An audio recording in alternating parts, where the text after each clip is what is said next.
Testing, 1, 2. Hello? I can hear everyone. Hear both of those.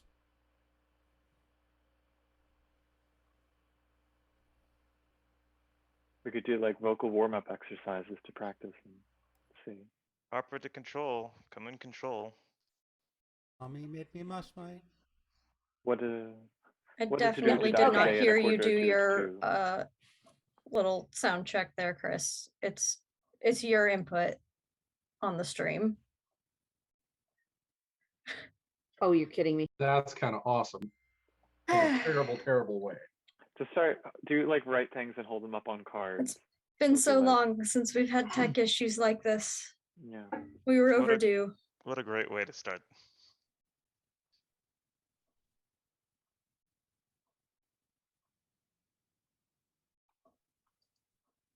Yep, it's definitely Miss Priscilla who can't hear.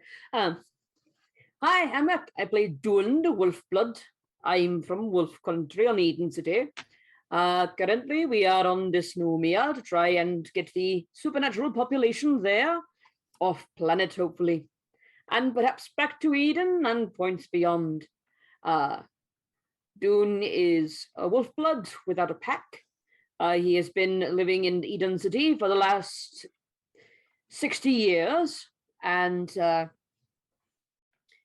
is not very fond of werewolves.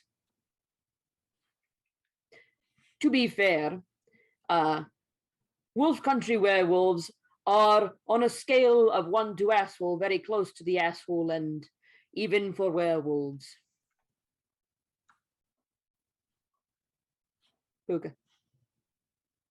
It me. So hello, I'm Puka. Oh. Hi, I'm Puka. I'm playing Sungrazer, the sort of high-strung, world-weary engineer slash navigator type who used to be a plasma conduit and is also a changeling of some repute, I suppose. Random up. Or whatever you're calling yourself this evening. Randomat, like a laundromat, but rando.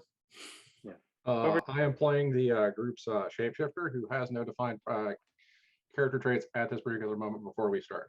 As the story moves along, I will actually put in a name who may be one of my 12 aliases. We'll see how the day goes. If we're unlucky, it'll be one of our 12 aliases. How many aliases do you actually have? Can anyone hear me? Nope. We can hear you. You are audible on the stream now, Chris. Oh, good. Okay. I added my my microphone manually, and all right, let me bring that back down. All right, so let me do the entire intro over again. Welcome to We Magic. have one more player. Oh, we have one. Oh, who didn't go? That would be me. Josh. Oh, Josh, you go first. So, hi, I'm Josh. I'm playing Petruchio, whether or not I'm using an alias. And in theory, I am the head of Karve Tourism, also a vampire and also a hacker. In theory. In theory. In theory. In practice, it's just whoever manages to smuggle your wallet out of your pocket while you're in torpor. Only This has happened more than once, just so you know. Hashtag Invictus problems. Anyway, hi chat. Let's do this again when maybe everyone can hear me. Welcome to Magic Fish Radio. We do TTRPG streams on Tuesdays and Saturday nights. On every other Saturday, like tonight, I am running Exit to Eden, a world of darkness in space, where it is thousands of years in the space future of humanity, and the veil for all of the Supernats is over, and they are out. But humanity has decided to start hating them rather recently because the government thinks Supernats are an excellent scapegoat. So, these characters, well, most of them, one has yet to join up today, are part of an underground railroad masquerading as a tourism agency, because convenient, that gets Supernats out of unfriendly systems and into ones that actually like them. which are basically all on the outer rim of space, all new colonies, new settlements, because yeah, they have a lot of shit to deal with, that having your own set of giant monsters to fight the giant monsters you didn't bring with you is very helpful. Most recently, our players are not on Idun. They are in a system called Limos, which has one huge habitated Coruscant-style city planet called Lagoi. And Limos system really wants to join the core planets, where being a Supernat is outright illegal. So a lot of Expanse systems are trying to get core planet status by being horrible. In the same way that the core is. Yes, horrible to Supernats. So other systems have had outright purges. Our characters met some people who escaped those, who escaped to Idun. And Limos might be heading that way. Lately, almost all of the Supernats on Lagoi have fled to another planet in the same system called Dysnomia, which is basically like Mars, but ochre yellow. And that planet is pretty barren, except for a really big shipyard. And even that is only maybe a quarter to an eighth working still. Like, they don't build ships anymore. It's mostly just a dock. And it's pretty clear that a lot of the resources coming in are from freelance merchants. Arr. But, I mean, it means the vampires' bank accounts haven't been frozen, so that's cool. So, the Supernats exist to Dysnomia, the yellow planet, and set up a refugee colony, although there is concern that, well, do we really... It's not just Lagoi that wants to join the core planets, it's the system of Limos. So, what happens to them then when they are all in one place that is very easy to throw a nuclear missile at? Bringing us to our player characters coming to this planet to see what they can do to maybe stop that from happening. And figure some stuff out. I did not rewatch last week's episode, and now I wish I had, because Randomat did some legalese stuff. But we'll see how that goes. But yes, so on this channel, we're poor, and everyone we know is poor. So we do, you can buy buffs and nerfs for characters in the GM using channel points. So look at the channel points tag, and you can buy stuff. And it's fun. Bonuses for the players, bonuses for the GM, custom NPCs, and contribute a suggestion for the name of Karve Tourism spaceship. Which I will probably, if you have any ideas, put them in now, because I'm probably going to try to get that together this week, and then the players will vote on what they want the name of their spaceship to be. Because, you know, they're the ones that gotta fly it.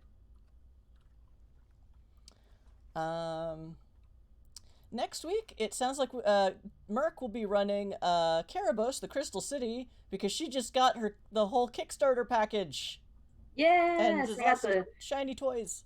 Leather-bound rulebook, the stop cards, the really cool stop cards, and more options for conductors. Although I'm kind of thinking of maybe creating my own conductor, depending on what people think. So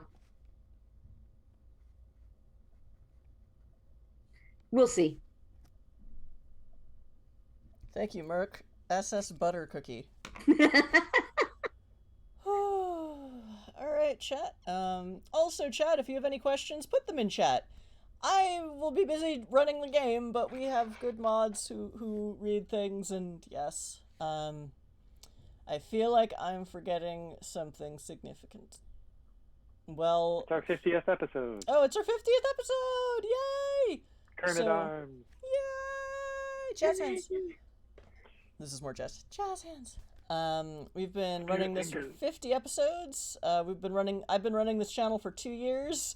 We still do not have enough cash to get a Twitch payout. But that's not why I did this. But it's just funny to me. But yeah, thanks for joining us. I hope we give you an entertaining night of escapism weirdness. Me and my random players and my randomized table of NPCs. So I don't have to build stat blocks anymore. Anyway. So, let's start with our new guy. Oh boy. Because y'all know these other, well, those of you who are not new know these other assholes, so let's meet the new asshole. Okay, so, and his cat. As if on She'll cue. be doing did, I that. love her. The Jaws tail, yes. So stay tuned Donna. for Stay cat tuned for cat. interrupts. Papa, will I be on stream if I walk across a desk now? Yes. She's just gonna sulk at me at the corner of my desk, off camera. Okay. Well, so Harper, you are on Dysnomia. There are building projects. There are people hanging out in the giant warehouse that has become a shantytown. The first of the new habitation domes to kind of get claimed were, not surprisingly, claimed by the vampires who are, you know, the ones largely financing everything right now. So, on a regular day on the refugee colony of Dysnomia, Harper, what are you up to? Still looking for a new job. You don't want to do construction? You know, I don't think I'm quite built for that, and I didn't quite bring those kind of tools. And I don't think they're doing demolition here either. Odds or evens? Let's play the odds. Let's play the odds today. You roll the one time you want to roll a one. So nearby, so basically the way Dysnomia is set up, there's the shipyard, and then there's a great big warehouse dome right next to the shipyard, where they've set up kind of a shantytown inside. So because the atmosphere is technically breathable, but rather harsh. So you need habitation domes. It's safe for that. It's not, you won't immediately die. It's not a vacuum outside, but it's not great to breathe for long periods of time, and fucks up your skin and well, you're a werewolf, you're not gonna care about that. You just regenerate constantly. And vampires don't even need to breathe, so. But all those mages and changelings, they need to, like, wear respirators and stuff. Still a hassle, I imagine. Yeah. So, from nearby the big dome is some smaller domes that they've been building them out in concentric circles. They've just about finished, like, 2/3 of the first circle. It's taking a while. Again, it's been difficult to get materials. Not impossible, but difficult. So yeah, there has been talk locally that, yeah, maybe we shouldn't put all of our domes in one place so they can't just nuke us all at once. There are about half a mile away, the foot of some, ochre mountains, and people have put up the idea of that would be a good place to put more habitation domes, but there's a mountain in the way. Alright. If only someone here knew anything about demolitions. So, I guess I'll, if I can find a respirator laying around, if not, I guess I'll try to make my way to the new, work site. Yes, the See what's up. respirators. The respirators are freely available. It's become, despite the fact that there are vampires here funding everything and they're not very good at sharing, there is kind of a communal living thing where people are sharing respirators and keeping a large batch of them in good condition so that everyone who needs to breathe can. To be fair, the people who don't breathe are probably not the people buying the respirators. True. Accurate. Very accurate. Actually, I believe the people who don't breathe are, in fact, the primary funders of this colony. Yep. So everyone else has to pool their resources to buy more respirator cartridges and the like. 2020 all over again. I mean, Yep. anyways. Yeah, so making my way to the new big site. Got my, foot locker, kind of strapped together, carrying it in one hand, and keeping the rifle, whatchamacallit, as best slung on the opposite shoulder. Just hoofing it to the other side.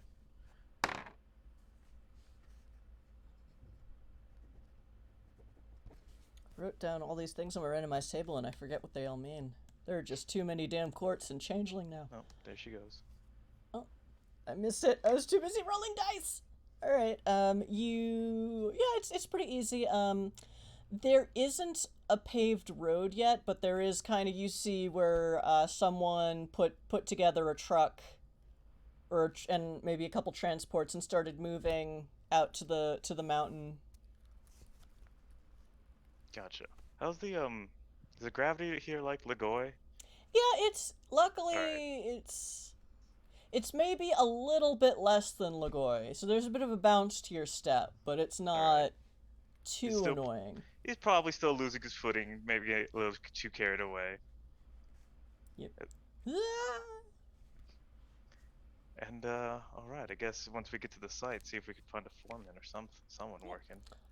There's only about 5 people, and they're kind of more surveying, but you're not sure any of them is really a professional surveyor. But they are taking pictures, they're kind of brainstorming.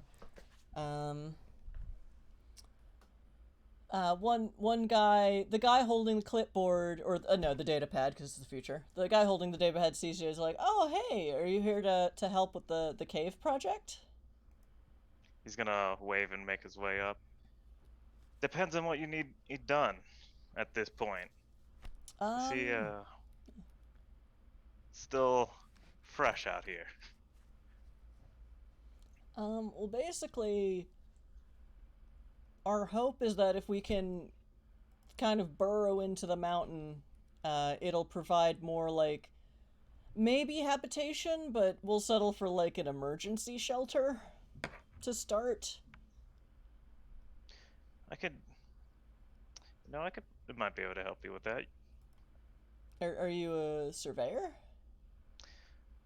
More expedited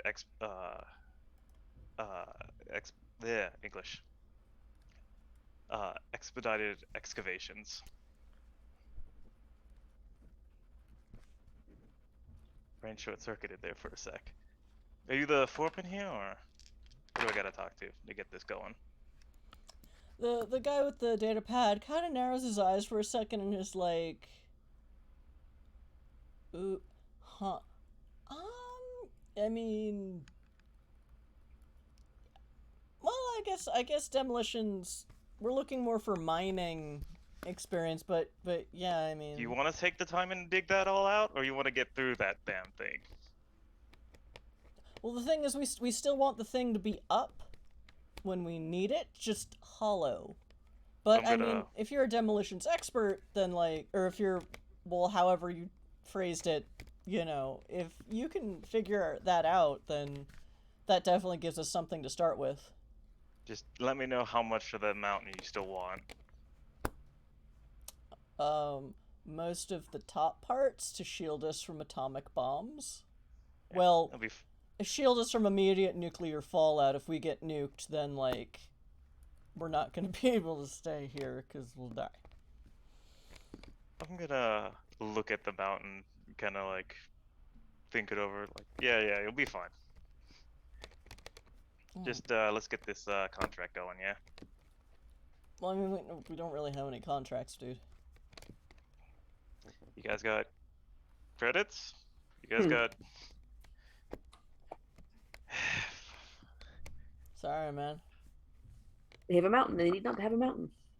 I mean, we're all just basically working for food and lodging everyone on this planet right now. Should have got a different ticket. Shipyard's right over there if you want out of the system. We'll cross that bridge later. Anyways. Can I kind of glance over at this guy's data pad? What exactly kind of plans he's looking at for? Yeah, it looks like, between what's... He's not hiding it. Between what's on the data pad and some of the equipment, the scrounged and improvised equipment people have, this group of people has, it looks like they're analyzing the chemical components, at least on the surface of the mountain, but it's, typical mining, they're not sure what's going to be inside it, but it just seems like a standard, like, granite, no precious metals, no radioactive materials. It's just a big rock that's yellow. So it includes whatever chemical components might make it ochre yellow, except not sulfur, because then you don't want to blow it up. Alrighty, I'm gonna hand back the data pad. Yeah. They're also getting a sense of, like, it looks like they're hoping to carve out an inside chamber that is comparable to size with the warehouse. So again, if they need an emergency shelter for everyone, like, it will fit everyone that they have at the moment. Alright. I'll hand back the data pad. Look, you get me some rations, a couple days rations. I'll get you a hole started for you. Get some better readings for you. Jesus. This guy's really smart for a beast. I mean the NPC. He's like, well, dude, like, you mean like extra rations? Look, I don't care where you get them. Just, I'm gonna kind of like tap the foot locker that's kind of beside me now. It's like, shit costs money.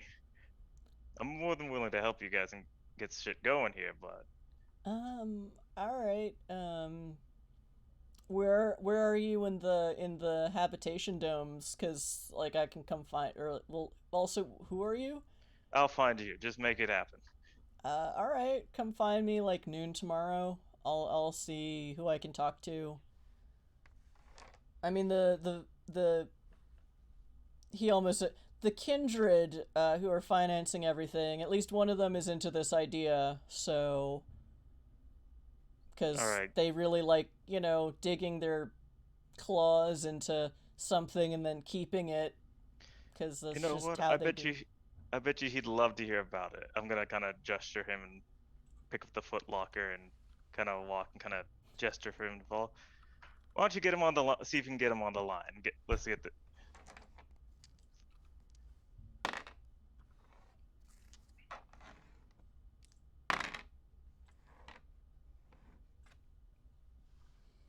Oh, all right. Yeah, he breaks out a communicator.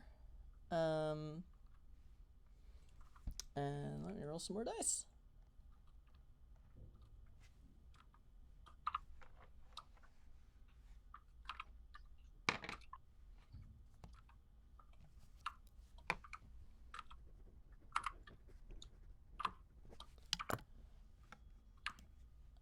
It's like, yeah, hey. Or do I have to write?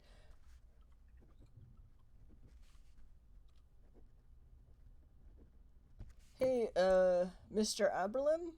Yeah, it's Chuck down at the mountain.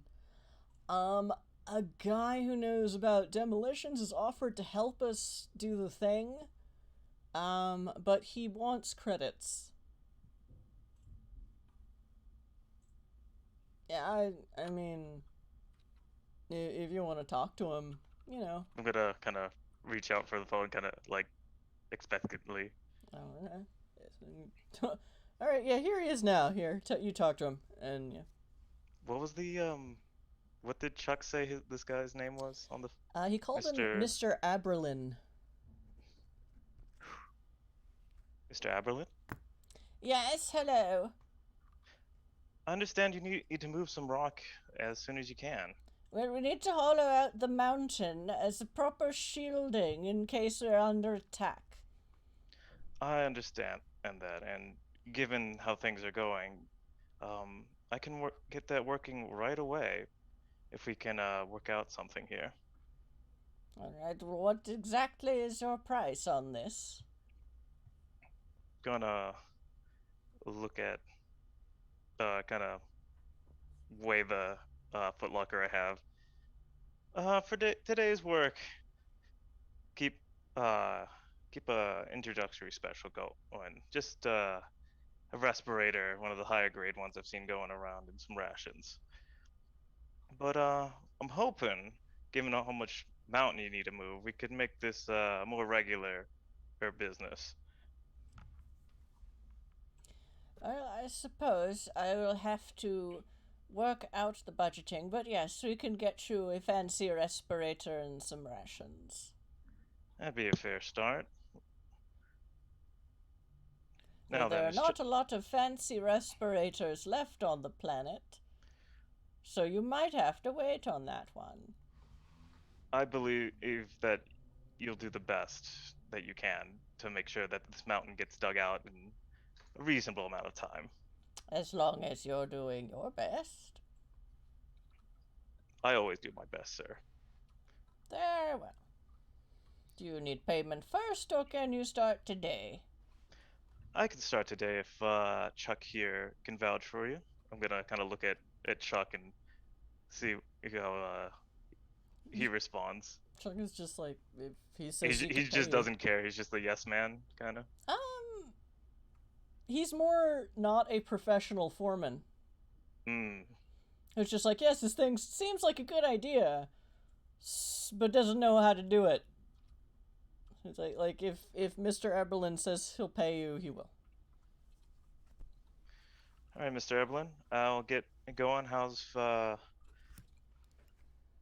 50 feet heat sound today? I mean, as long as the rest of the mountain stays up, that sounds like a good start. No and a problem, good, Mr. Eberlin. Good practice round, good proof of concept.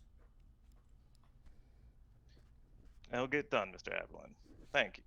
I'm gonna hand the phone or the data pad or phone back. They're separate. Yeah, he doesn't Okay, just put yeah. everything on his phone. That's I imagine terrible. like it detaches. Yeah. All right. Yeah, I'll let you know how it works, sir. Bleep. All right. I'm going to once we get up to the mountain, we'll check the data pad, make sure like this is where they want it started, and drop the footlocker and start going through the stuff. First off, we'll take out the wiring kit, and let's start with 10 pounds of C4 plastic explosive. I really wish I'd researched this before we started today. It could be... As someone who has done a bit of research on this, you want high explosive, not C4. I have both, so. Yeah, fair. You have both. I'm just saying C4 is a cutting charge. They get you through things, but high explosive will we're seeing how remove dense this, things. Yeah. We'll workshop it. Really, by this point in the future, they would have a much higher number. C400. Yeah, sorry. C64. There you go. C64. Yeah, got to keep it base 4. Nitro 9. Old school. Alrighty then. So we're going to kind of pick out a few spots, plant some charges, right? Okay. There's someone who. Roll me wits. Character sheets. I should look at character sheets. Oh, this is so small.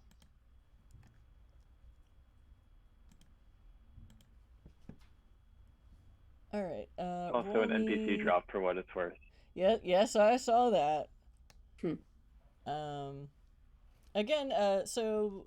Chat, the GM gets final editorial say on how NPCs work. Well, it'll be interesting. I have a terrible idea for this, so yes, let's see how this goes for maximum ridiculousness. So, okay, rolling, because there is, someone who's kind of the one kind of trying to do scans and chemical analysis and is standing right up against the mountain kind of taking scrapings and tapping things, and they have a little like some kind of like I'm not even sure how to describe it. It's a thing that you put against the ground and it can scan the surrounding ground. So I guess, like, not quite a seismic Like measurement. a ground sonar or ground Yeah, penetrating radar? ground sonar. That works, yes. All And right. they have another one kind of stuck on the mountain. Roll me wits and... So it's a D10 system, but remind me how to add the modifiers. roll me wits streetwise. Wits Add your streetwise, I can dots do that. together and then roll a d10. All right. So 10 plus 6. We're off to a great start. You rolled a 10? Yes. Roll again. Oh, you roll tens what? again. They explode. They explode. Another 10. Jesus Christ. Oh, it was nice seeing the fucking mountain there. It's a shame it's gotta go now. No, this is... You should 3, hope so you roll that well on the mountain. So 10 plus 10 plus 3 plus 6 from dots. 29. So, fun fact, one success is an 8, so successes start as 8 and go up by 3. Okay. And so, a 20 is 5 successes, which is an exceptional success. A 29 is 8 successes. So, you're approaching this person who, by their micro-expressions, presents as non-binary. And... immediately you can see, like, based on how they're wearing clothing, kind of, they're wearing these very large sunglasses, they are a synthetic human, which is one of the content warnings on this game is slavery, because, well, I haven't figured out how to do Lost without that theme, and also when megacorps when anyone can't get a regular person to do what they want, they create new humans and then program them to never want anything else. So synthetic humans, they're a bit like the tanks from Space Above and Beyond, if anyone saw that but me. I compare them greatly to the replicants from Blade Runner. Oh, yes. Yes, they're very much like replicants, only they do often have cybernetic plugins, but they are effectively human biological life forms with a much shorter lifespan. With freaking 8 successes. It's probably there was a case you had to deal with an escaped synth once upon a time. This isn't that person, but you think this is... Well, this person is a mining synth. Based on, like, if you kind of look, like, see what's the giant sunglasses are hiding, you see there are places where serial numbers are. They might have gotten a few of their tattoos taken off or covered up. But yeah, this is an escaped synth. A mining synth, yes. Someone who works in mining. And he's just, like, at the spot where they were serving, or Chuck and friends were serving, or... They are at kind of a flat spot of the mountain, which makes it easier to stick the sonar device to it. And they are just sort of, they have their own data pad. It's pretty clear that they're all networked together. And they are, it's like, okay, so...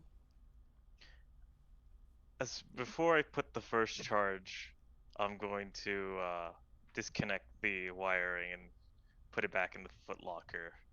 And then go check out what this synth is doing. Yeah, okay, so you're a demo guy, and they just hand you the data pad, and it shows, yeah, this at least, the first 100 feet in of rock is just, like, granite and non-corrosive, non-explosive, Well, that's a relief. minerals. Iron oxides and yellow feldspars. Yes, I accept this. Alright. Trust the science nerds, because I am not... I used to be a science nerd, but then I took a brain fog to the head. Anyway, so yeah, they just hand you, so... and it's apparent that they were overhearing what y'all were talking about, and they're like, so do we want to start with just like making an entrance, or starting with like one hole, try and make an entrance and see if, you know, the rest of the mountain doesn't just cave in on us? I'm not I've worked on like asteroid mining, but in general in those you don't really care if the rest of the asteroid survives. Yeah, better than nothing. Well, I Why don't you mean, stick around with me? if we don't do this right, then not only do you waste your stuff, but we are down one mountain. Well, I mean, I don't think anyone could blow up the whole mountain at once, but like, you know. So we have some room here to like try this out. So what have you got? All right, I'm just going to kind of take his or review his data real quick, and then Their data. Sorry, grab their data and go just review it, see if there's any structural. I guess it's structural. It's not really a point. Just any particularly softer layers to it, and then plant some charges there. More rolling. All right, what you want from me this time? I think this would be intelligence and science. I can do that. Because you were doing an analysis. Ah, okay. So tell me what one does. Oh, that's a botch. You are absolutely sure that if you just put some plastique on Fuck it, it's this... a goddamn rock. Yeah. How swiftly that changed. That was like perfectly the dizzying balanced, highs and the lows all at once. I guess you're better at hunting people than mountains. You read those a lot better. You're going to kill a river. So the synth is going on. The synth is going on about like, yeah. We got to do this right, and I'm already just dropping a charge down and rigging it up. And M51, did you see the filk that I posted about your antics in the chat? There's been so many. We've been parodying songs basically the entire time you've been talking. It's true. I like the diggy hole one though. Diggy hole. And diggy, I'll diggy hole. hold off from putting the detonator caps in. I'm in a rocket and I'm digging a hole. Dig a tunnel, dig a tunnel, dig a tunnel, dig another tunnel, dig a tunnel, dig a tunnel, quick before the nuclear bomb comes. C-64 exploding hole. Anyways, so I'll grab. Everything's gonna be fine.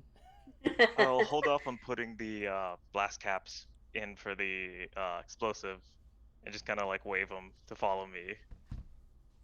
How far were they standing around? About the. They were only about 10 feet away, but as you start putting charges out, they are packing up the truck. And you know, someone's in the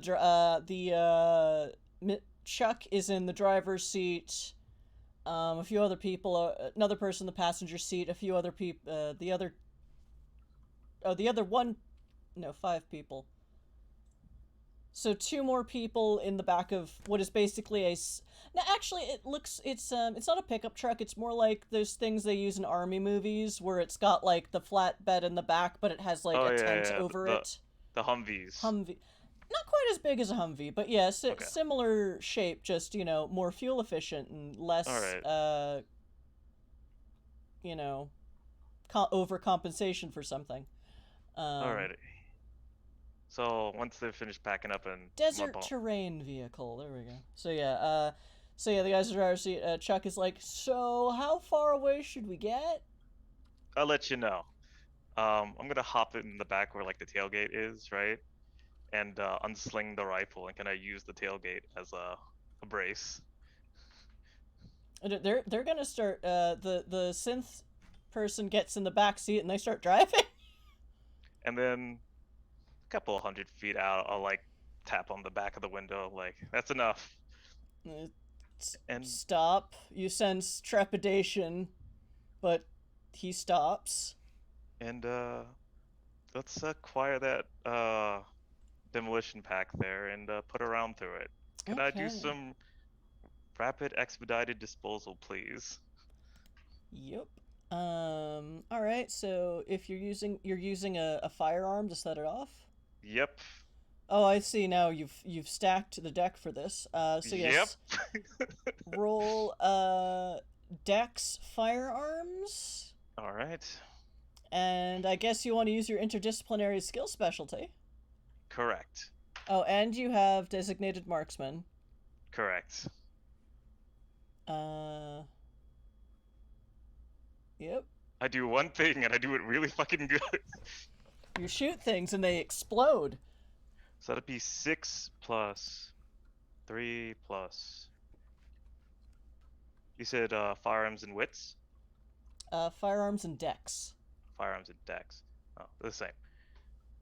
So 6 plus 3 plus 5 plus 3, 8, 14? 14 is 3 successes. You actually may. How much C64 was it, or was it something else? Just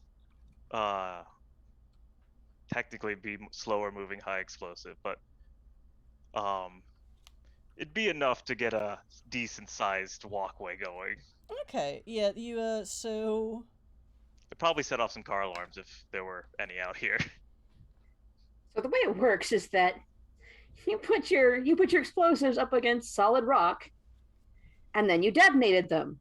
What happens with that is, if you don't dig it in at least a little bit, the force reflects off the rock. It'll be fine. Don't worry about it. Some, maybe not the entire 50 feet you were hoping, depending on which preparation you used, but a great deal of it also gets. It'll be fine. It'll be fine. Who needs this fucking you planet have chips anyways? flying everywhere. This We're a is why you gotta couple- use shape charges. We're a couple hundred. I feel like I should be concerned about the amount you know about this. I mean, they're not wrong. I know a lot of geology for a very good reason, one that both you and Miss Priscilla know. And I was Googling things for unrelated story reasons. And I happened across a page that was very fascinating about blowing holes in mountains with explosives. look. Sometimes it be like that. Who in this game right now didn't have some hyper-focused research rabbit hole that they would be worried the government will find out about someday? Just one, or Yeah, like we've all done that. We've all said something horrendously disturbing to everyone else at the table. Because wait, how do you know Bog that? bodies. Yeah. Anyway, so yeah, a so couple that's hundred feet out on the truck. so and that's 3 we'll send successes. around. But you also rolled a 1 on your science roll. Yep. So Bad what plan happened? job. So luckily, it doesn't like throw shrapnel at y'all. Instead, what happens is apparently this part of the mountain is more brittle than you were expecting. So instead of getting like a concave hole, what you do is about 5 feet of rock in going all. So you blow something, looks like the hole went in about 5 feet, and then the cracks start going upward up this side. It's like breaking sandstone blocks in Minecraft, and then the sand comes down. Yeah. So, it's not terrible, but you did just make a mess. He's just gonna rest his head against the top of the tailgate and just kind of mutter to himself, "It's gonna be a long day, isn't it?" Yeah. The synth person is like, are you, so you don't do mining? Expert. Expedited excavations. Anyways. So that happened. Tell him to The synth bring us back around. the mining person like takes out a super high tech spyglass. I'm sure. Well, probably pretty cheap one or pretty cobbled together, but the take a look is like, I think there's something lodged in the rock. Could I take a look through the rifle scope? Yeah, they also like offer to let you use the telescope, but yeah, if you Nah, got your I'm just gonna. Yeah, it looks like there's some kind of it looks like a metal stasis pod. That's new. That's not usually what you. Well, you wouldn't know. Fuck it. You aced your science roll. No. You're like, oh, I guess there was just a metal stasis pod buried in this mountain.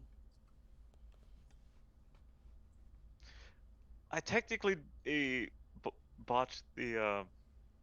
Wait, never mind. Tangent case. I guess I'll tap on the window and like, hey, take us back, will ya? Yeah, and again, trepidation, but the truck turns around and starts driving 100 feet back. I'll jump out the tailgate, sling the rifle back over, and go check this thing out. Mm-hmm. Also, side note, you blew off anybody's hats who was wearing a hat. Just with the... No one wears hats in the future except Idun This is from the not Wolf an- Country. This is not an OSHA safe work environment, okay? We don't need No. hats. Yeah, they did not have hard hats. There's no with them hard hats, there's no high because visibility vest, there's nothing. I'm pretty they sure they're not were- even wearing seatbelts in the truck. Yeah, they weren't expecting demolitions to start today. You just showed up, so they're like, they didn't bring any safety equipment. Just I a mean- truck that can drive relatively fast. Other players, around noon, probably after Rando talks to all of his changeling the summer Nova Court, you hear an explosion about half a mile away, and maybe an avalanche. Wasn't me. And I swear. a lot of people I'm right kind of- here. And everyone takes out, all the locals take out their communicators like, hey, is everyone okay? Everyone's doing their group texts. The Nova and Summer courtiers are like, do we have to go beat something up, ma'am? And the Draconic lady is like, what the hell was that? I think Well, Dude was then probably you- out drinking with any wolfbloods he could find. It's just like, Huh? Was somebody scheduled to blow something up today? group text. It doesn't seem like anyone was particularly expecting any sort of thing to happen. My current comrades were not were caught as much by surprise as I was. And yes, Dune does text in these very long sentences. And anyone looks Like 3 messages. It was fine. I guess anyone looks further up north, there is kind of a dust cloud. Not like a big dangerous sandstorm, but just, yeah, a puff that is already starting to dissipate, but it was like, what? Like, for those of us who have been in wars and who can see outside, you know what that is. For those of us who haven't been in wars and can't see outside, we have no idea. I mean, is it a mushroom? I'll look over at the 2 changelings I'm with. I'm like, can you find me a car so I can go see what that was? Or these are still, I forget, the Nova Court? Yeah. Nova and Summer, and they're like, sure, on the, oh wait, that's the wrong dice. You are talking to a,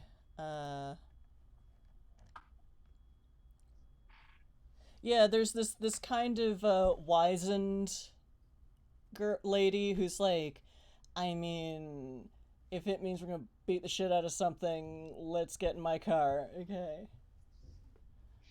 Actually, no, it would be like, yeah, hop on, and she runs over to her, her little motorcycle with the little sidecar. How Excellent. many of us are going towards the explosion? One so far. I'm just Yeah, the following rest of us are Petruchio right somewhere. now.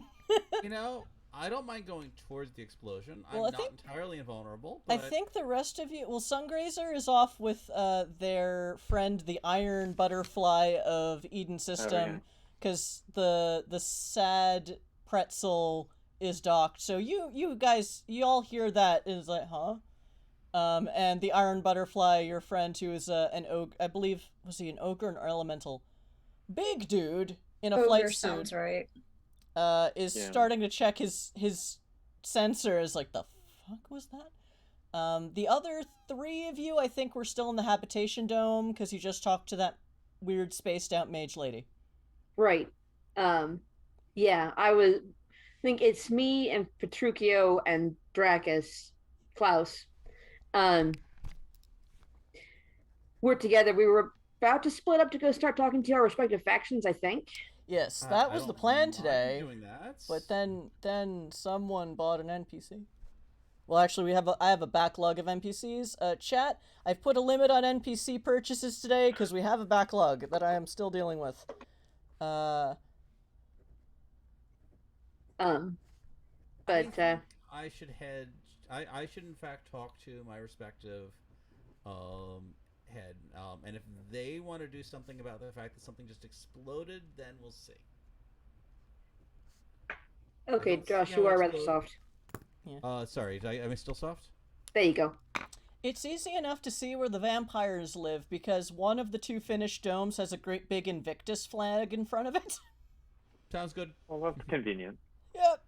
Anyway, but we'll get to the rest of this first. No one seems to be stirring now that there's been a kaboom. Randomat, you are heading, it looks like it's about a half a mile north. And Sungrazer, your friend, is checking his instruments. This isn't I'll like text a there's... note to Sungrazer I'll if he's head in towards the it. neighborhood.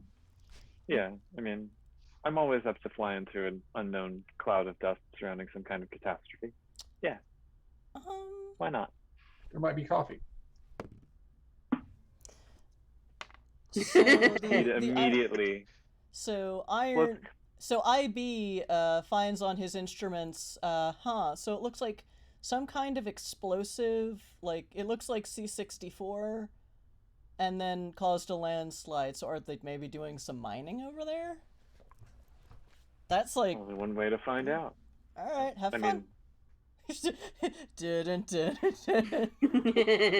As IB's normal cat with a tail and fur walks over the controls and then demands attention. He's like, and then the pretzel says, "You just had to get a pet. I wasn't enough for you."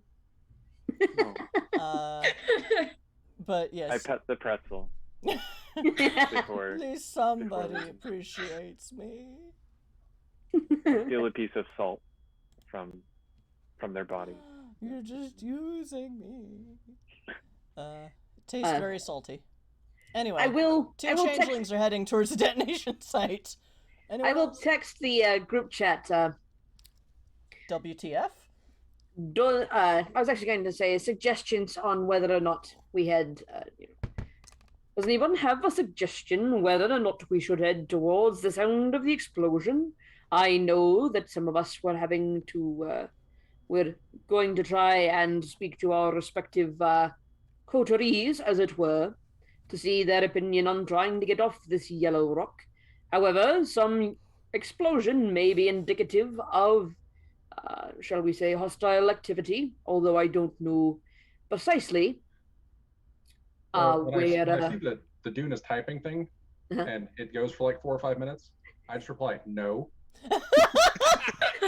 That's what I was gonna say. I was gonna Dune ask. says it anyway. Well, how high is Dune's dex? Dune's dex is actually pretty decent because he's a fighter, you know. So it's only 3 minutes, but still, Right, they're but clearly it's texting He's a got paragraph. 4 dots in dex. He's not okay. not all thumbs. But it's so. still he's texting an essay, so it does take. Yeah. It does take him a minute. When the essay does come through, I will say I can go check it out if we need to see what it was. Sungrazer has probably arrived by the time the text arrives. So Zoom. yeah.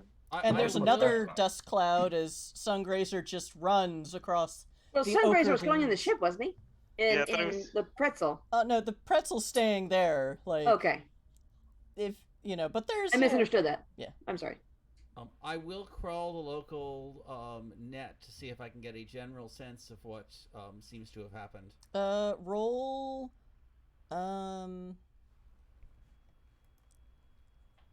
What's on a character sheet again? In plus computer? This would be more, What do we got? I think this would be more of like presence, socialize. Sure. Because, it's easy enough to find the website, but how do you get people talking about what the fuck was that? I mean, I was assuming people were already talking, and I was trying to get a sense of what they were yeah, saying. just give me an int computers roll. Yeah. Whatever. Oh. That's right. It's 'Cause you very don't odd have to see just a tail going like this. on the screen. you don't have an account, so you can't actually log in and ask anything yet. No, I'm just hacking. I mean,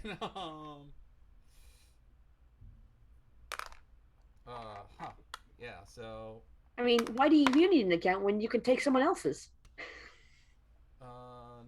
yeah, so, okay, so that's 19, and I have 8 again.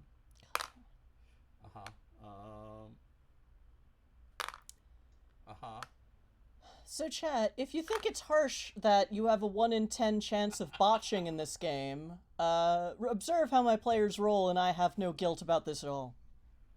I am perfectly fine with ones up. I like how, Blowing up. yeah, I like I how mean, Josh's look dice are louder than Josh's. I mean, look, we've accidentally created plot with a roll of a 1. So, let me actually check to see where my sound is. No, it's coming off the thing. It just is loud enough that it's actually echoing all the way through. So that is 39. Wait, 45 on the dice. I rolled 1 9 and 3 10s. so a 35 is 10 successes. So okay, let's stop 10, counting. yeah. Stop counting. Okay. Stop counting. Stop counting. So That's not it. only You're finished rolling for the entire evening.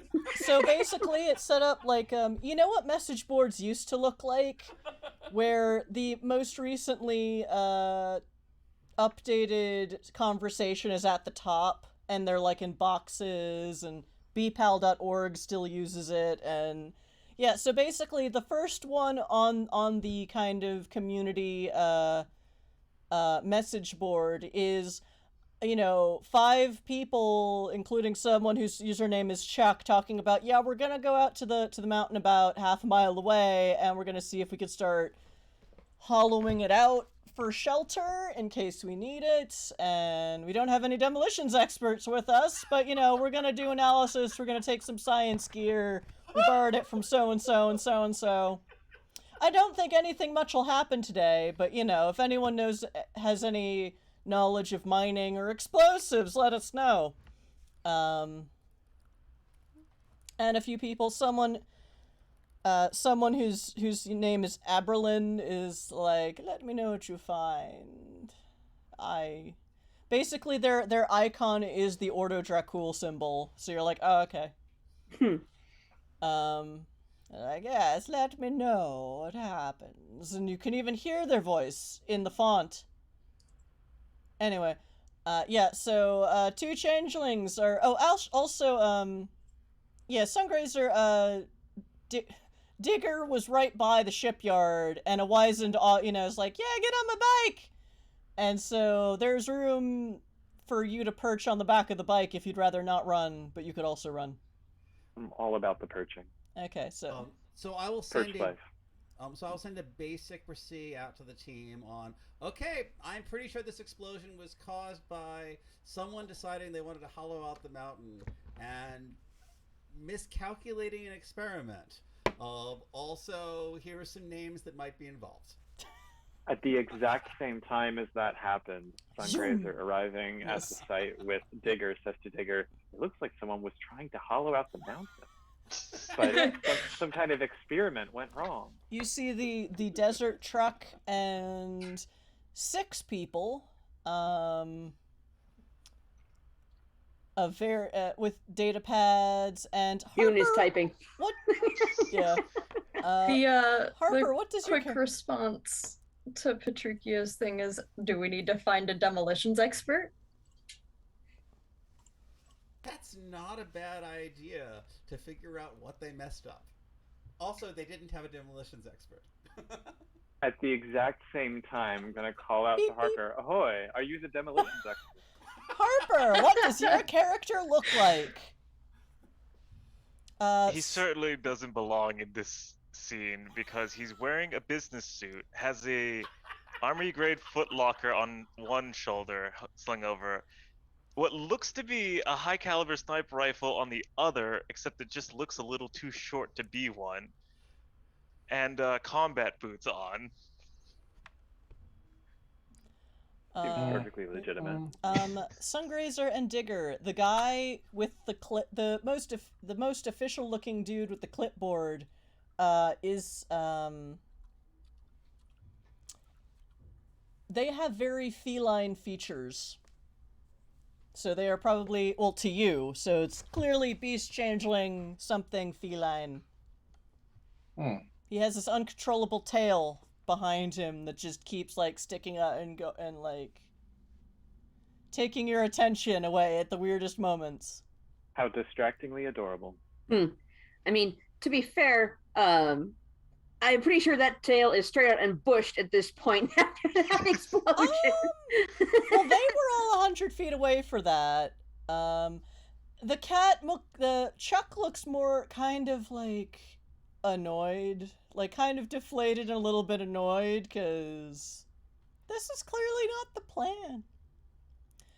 But yeah, everyone is approaching it. There seems to be some kind of metal stasis pod lodged in the rock that is probably now exposed enough to be opened.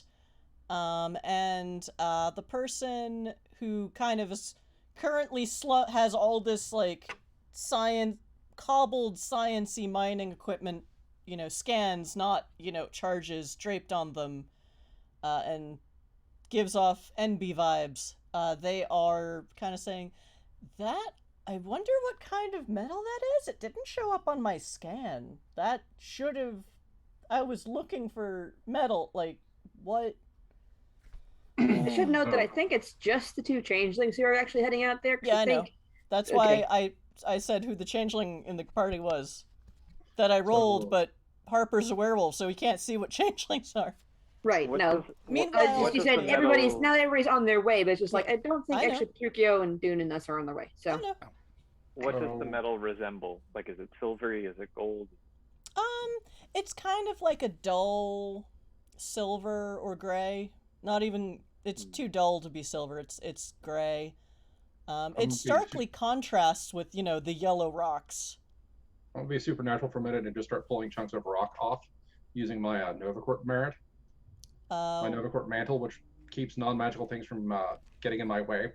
I will just start pulling chunks of rock off of this thing. Yep. And I toss will them stand aside. nearby for moral support. Thank you. Digger and Sungrazer, could you describe what you look like to the dude in the suit with the combat boots? Well, Sungrazer's probably the easier one because Sungrazer usually looks the same from session to session. But essentially, you can tell that they're an elemental changeling. They've got little bits of crackling electricity. Harper's not a changeling, so he can't see that. Nope. Let me specify. Right, the other one is. What So are your human suits look like? Sorry, describe your human suits. Yeah.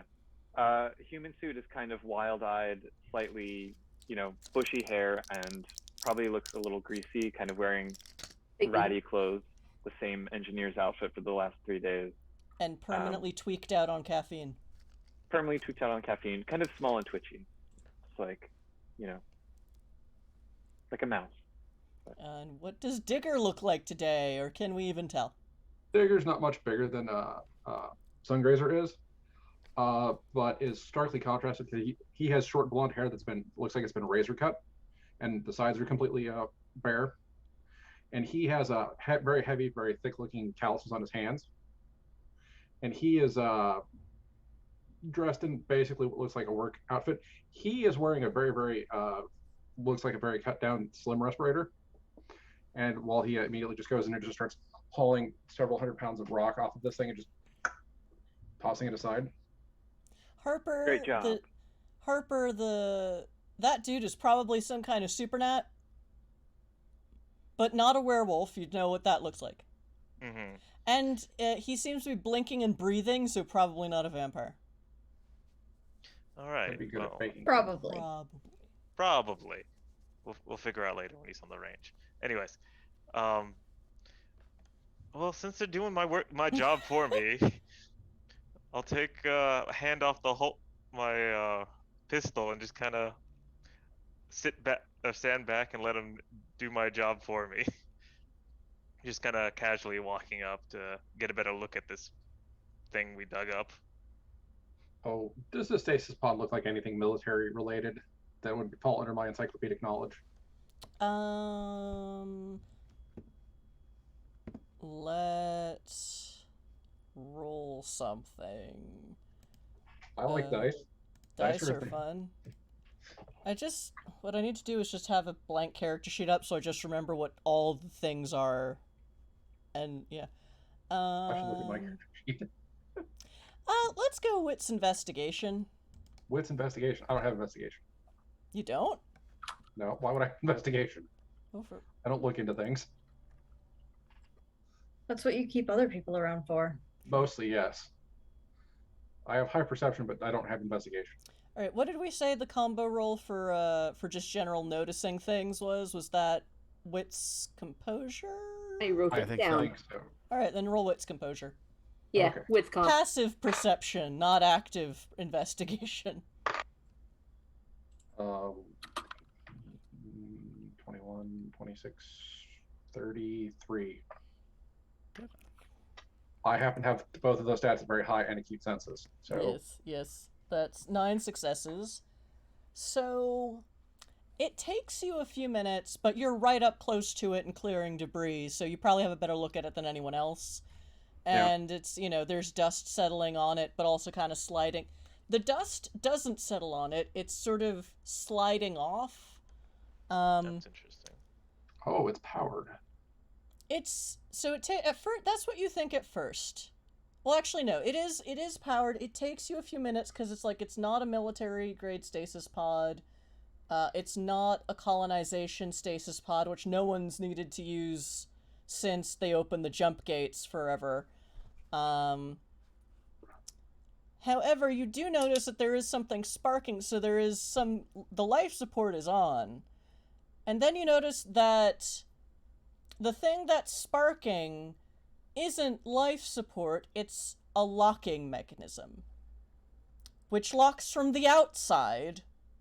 Therefore, you deduce, or maybe you've seen one in a museum. It's not military grade, it's prison grade. And fuck. it's about to open. I will inform Sungrazer of this fact immediately, and yeah, I'm gonna Say it, roleplay. What do you say? prison pod. Oh, yay! Start backing away. I think Yeah, As they start backing Maybe. up, At which probably point, a good idea. it and the steam starts rolling out. I don't know why there would be steam, but there always is in sci-fi movies. And it kind of starts creaking open a little bit, and you hear a strange noise. Yes. Yes. And it sounds angry. And the wizened lady who gave y'all a ride is like, oh yeah, and she takes out these 2 Bowie knives. Like, let's do this. I've got Henry out of the laser pistol at the ready. And kind of squeezing itself out is some kind of burb. It's about as tall as Sungrazer. So it's an emu. You may not know what that is, but it looks like an emu.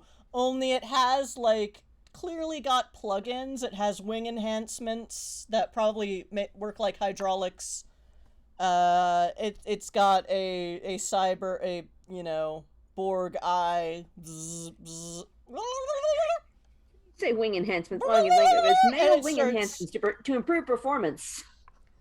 I'll say to the curious person dressed in the business suit who seems to be responsible for this situation. So was this what you intended? This was what you were after with the whole No, explosion? I think that was what you were after digging that up. I'm gonna start drawing my I- revolver.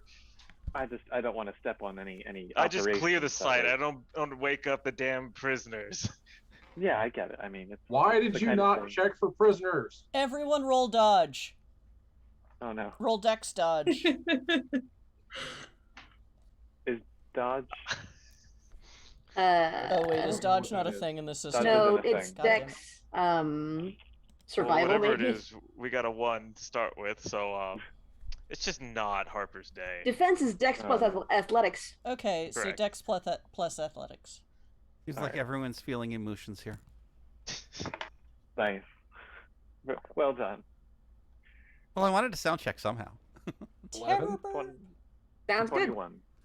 Not 11 successes, just 11 on the dice. Oh, funny.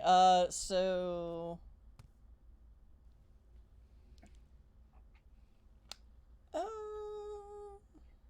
Oh wait, no, because it's okay. So Digger and Harper. Well, Digger, you take 2 lethal. Harper, you botched. You take 4.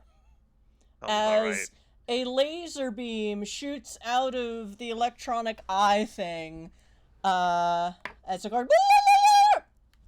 Because emus are dangerous, and Australia went to war with them for good reason. And lost. And then someone thought, let's bring one to space! I'm gonna try one attempt to persuade this thing to stop doing that, so that I don't have, since it obviously did nothing when it shot me with it, before I have to punch it in the face until it stops breathing. Because it's an animal from Earth that was, and nobody's had this great a clue from where Earth was for, centuries, millennia even. I'm gonna ignore the fact that you just shot me just this one time, for the sake of you not being aware of where you are, and let's try and talk this out diplomatically before somebody gets hurt. Okay. Someone's already fucking hurt, asshole. Your opinion is noted. Disregarded, but noted. Alright, roll presence and persuasion. Does this emu even speak reasonability? Man, Find they out. seem pretty vindictive. Don't worry, it's a contested roll that I already rolled for.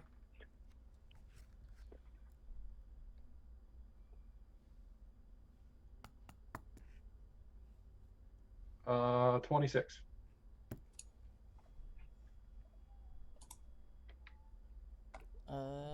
Yeah, that's more. It stops lazing, but it's still like death dinosaur, yes. So it seems to be listening, but it doesn't seem able to speak. Is it breathing the atmosphere we're in, or is it choking to death? It seems to be breathing the atmosphere without a problem so far. Okay. It would take a little while for someone to start choking to death. Okay. It would be more like you're living, in a world completely full of cigar smoke. I do have a question. So. You know the changeling ability that makes you, the contract that makes you immune to an environmental condition? The one that makes you immune to fire, immune to metal? Yes. If I were to activate this in this atmosphere, would I be fine to breathe this atmosphere? I'd allow it. Okay. I'm going to take off my respirator, activate that ability, and give my respirator to the bird on the off chance that it's going to not continue to stab me. Toxic atmosphere. It says inside the mask, but it lets you put it on him. Wonderful, wonderful. Okay. Oh God, We're going did I to just find give them another pet? We're going to find a. You may bird have. I will say, like I said, Sorry. Let's let Digger talk. Start that again. We're going to find a bird to regular person translation matrix somehow, somewhere, so that you can communicate with the rest of us. Because I'm pretty sure you can understand me, but I don't have a fucking clue what you're saying. You're just gonna facepalm in the background. Yeah. So, why don't you go sit over there for a second while I see if there's anything in this pod that will tell me who you might be or why you're here. It kind of starts. It starts kind of creeping to the side near some rocks, but it's it's got a big long neck, so it's kind of like keeping an eye on everyone. It is still definitely tense and on high alert. Yeah. It starts kind of kicking at rocks. I'm gonna see how this laser burned suit person is doing after taking 4 lethal damage. Like, that looks like that stings. Actually, Harper, how quickly do you heal lethal damage? So 15 minutes per point. Per point of lethal? Yeah, per point of lethal. So it'll take me an hour to walk this off. Okay, but still, you are well, Sungrazer, do a int medicine check. No, those are not The things suit that I'm is good at. ruined. This suit, yeah, the suit is not regenerating. Yeah, no, that's not happening. Okay. Well, you have duct tape in your kit, right? So I this do have duct tape. Yeah, I mean, This I'm dude happy looks to shot. duct tape a wound. Sungrazer, I'll clearly this start- dude has been shot. Oh, I'll but he's start still pulling walking. out, like, random, you know, like smart fabrics and stuff that I can kind of wad up and be like, here, and just like press against the I'm wound. gonna catch his hand. Just don't. Are you I have. sure? 'Cause that's I'm having a fun enough time, and with this ad hoc pod, to have two people then rush up and release whatever the hell that is, and look at the bird. Oh, no. this- Let's be perfectly clear. We did not release this. Whoever dropped a mountain on that stasis pod and broke the lock on it See, released that that's bird. that's what I was thinking. But you see, I'm gonna point to the mound of dirt that Digger has moved. All That of mountain is no longer on the pod now, is it, sir? the other you gotta calm down and stop moving because you've got a hole in your side. So just the hold 5 still. NPCs are just sort of like narrow-eyed, glaring at this other dude. Harper or Nothing- Digger? Harper. Yeah. Nothing gauze. Ah. I want to text the group chat at this very inopportune moment and say, any updates? You Sungrazer blowed up? sends back, Question mark? Sungrazer Here, sends I- back a photo of the hole in Harper's side with all Uh, of the torn clothing. Like, I have a Shit, plan. does that person need help? Sungrazer will- sends another photo of them cramming random. Okay, Not Klaus. very No! clean fabric. Klaus, while other people, while Digger continues, you can roll int medicine. Digger, will what say- were you saying? Right before, while he's trying to like patch me up, I'm just gonna snatch it out of my hand. Fucking give me that. right before Klaus sent their message, Dune did finally send a 4-paragraph. Okay, Digger, what do you say?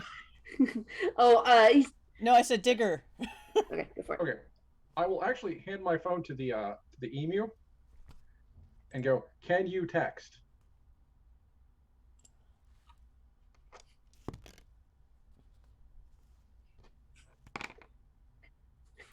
It types in search and peck. It uses emoji. It Surly. basically tries to bite the Surly. phone. Do you want to roll Dex Athletics to not let it bite your phone? Yes. Roll that. No, it bit my hand. So Roll 1. you rolled a 1? Yep. Okay. So take 2 lethal damage because the beak from the outside looks like regular beak material, like biological, but clearly someone upgraded its teeth to be sharp metal spikes. So 1. take It 2 has lethal. teeth. 2. It's wearing a respirator. Oh wait, it is wearing a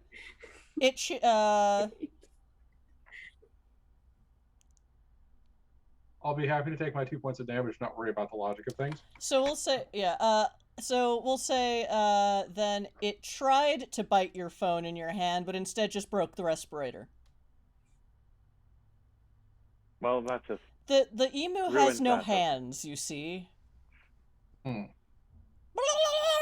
And it is a little angry and agitated again, but you rolled stupidly high on the calm the fuck down roll, so it has not tried to attack anyone else yet. Well, I have use for that duct tape. I mean, I've got plenty of duct tape, but. On that respirator. Klaus, how did you roll on medicine?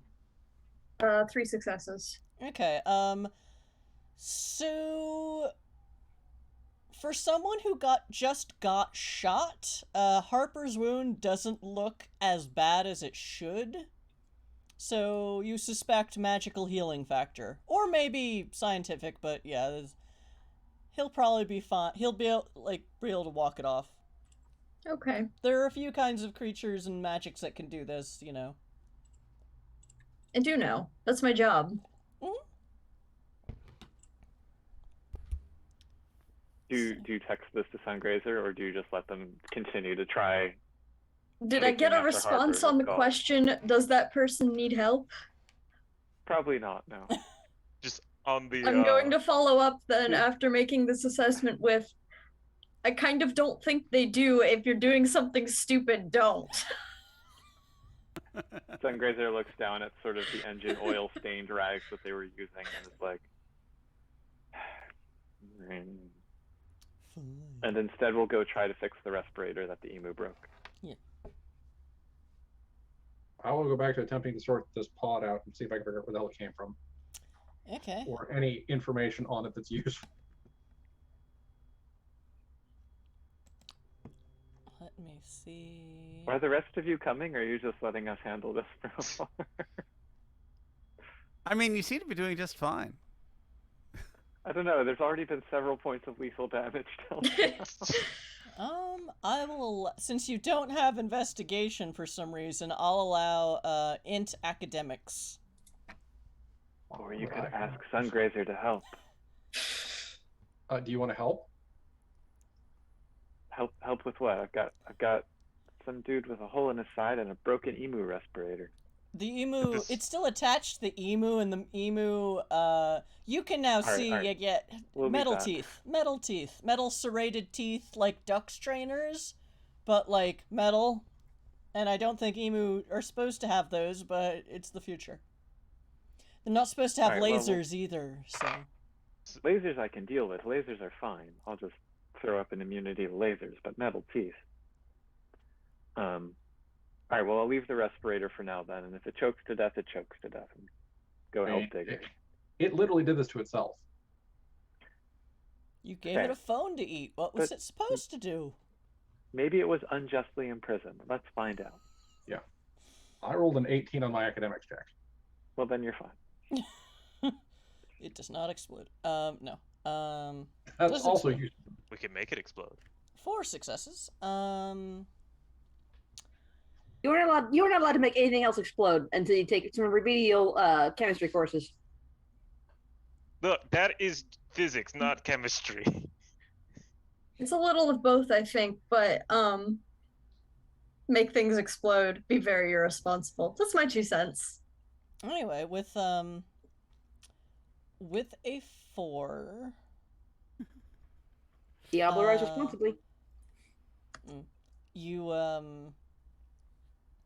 there really is, like, you check out, there is a computer basically in it, but there really isn't that much info in it. There's no, planet of origin, there's no trial records, there's no police records. What you suspect is that it does have a test subject name, so you think this might have been some kind of biological experiment gone wrong and imprisoned. But how old is it? How old is it? Does it have a name? Because if it's an emu from Earth that was... No, I never said it was from Earth that was. I just mentioned Australia had an emu war with actual emus.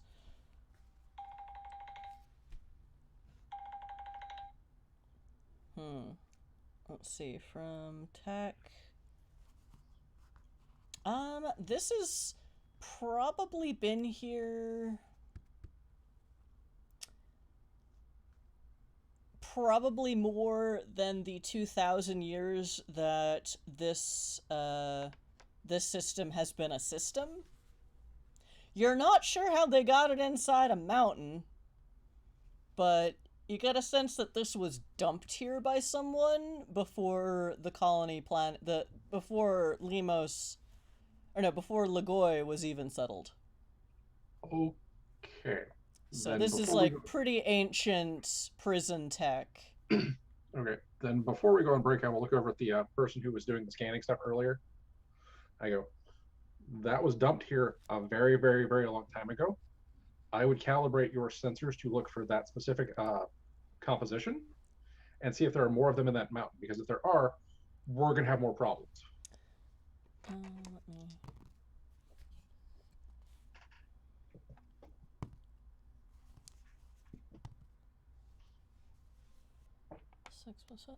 Yeah, they rolled really well on their scan. They're like, yeah, this is these are like really old, like stealth composites.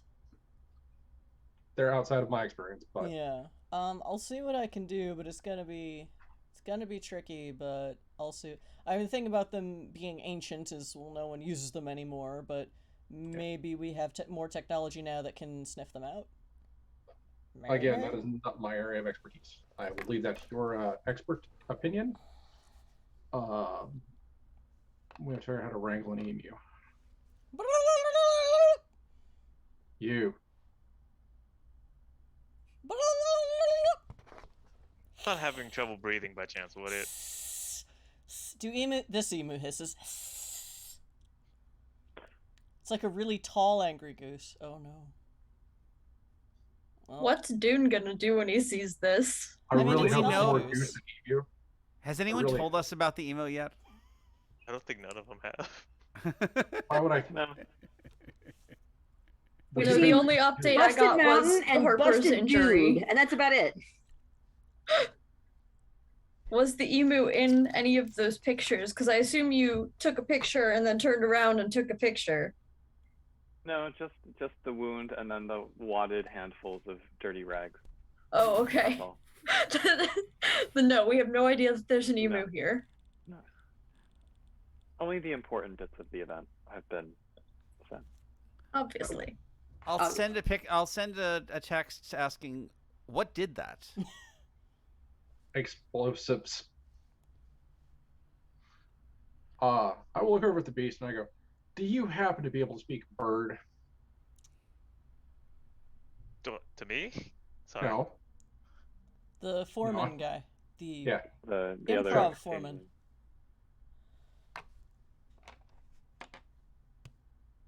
Chuck? Which I'm sure is a great question, given that I don't look like a changeling. Odds or evens? Let's go evens. I think I've got a contract that can do that. Is gonna shoot me. I'm going to ask you an nicely Burbiter. if you would be the Burbiter. In Burbiter. Burbage. Burbage. So that A We homicidal can burb. maybe we can keep this thing from, Burb going later. off on other people. So the cat-like person, well, the foreman dude, except the changeling, since he is somewhat kitty cat-like, kind of Cat boy foreman. gingerly. Now his tail is quite puffy, because he's like, what the fuck. And it basically becomes like the guy is whispering at it, and the emu is going and fluttering its wings aggressively. After a few minutes of that, the guy's like, it threatened to murder my entire family back 7 generations. Well, if you just woke up, you'd be grumpy too.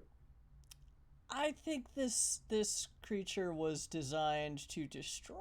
I'm not sure it can be reasoned with or made friendly. I'm Gonna not sure turn to it wants Digger to and be say, friendly. "Can we keep it?" No, we can't keep this one. Oh, very well. I just It is Just hate that, currently scratching at the ground and kicking at rocks like an emu do.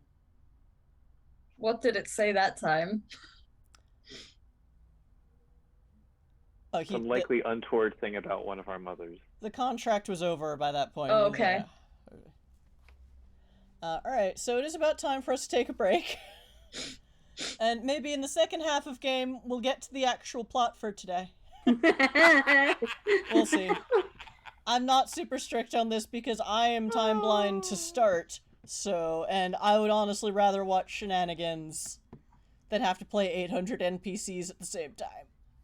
In the meantime, this guy seems to be healing remarkably quickly. Yep. Interesting. So, It's just like a duct tape patch where the fucking hole was. They got this really nice suit and just silvery duct tape around it. Yeah. Do you guys start heading back to the domes? Guess we just leave that Oh, wait, what? emu there. What time did we say that the town hall meeting was just going to be like evening? Like 6 p.m.? Yeah. Something like that. Alright, so it's still only like 1 p.m. or 2 p.m. So. So Okay. we're gonna break, and then y'all are gonna figure out what you're doing for the next 4 hours. Yeah. In game. In game. In game. We're not going 4 hours in the Long session. haul, I guess. Alright. So chat, this is where we take a 10-minute break. Oh, I've got extra microphone now. Ugh. This is where we take our 10-minute break. So go get a drink, go make some ramen, and we'll see you in a few. Bye.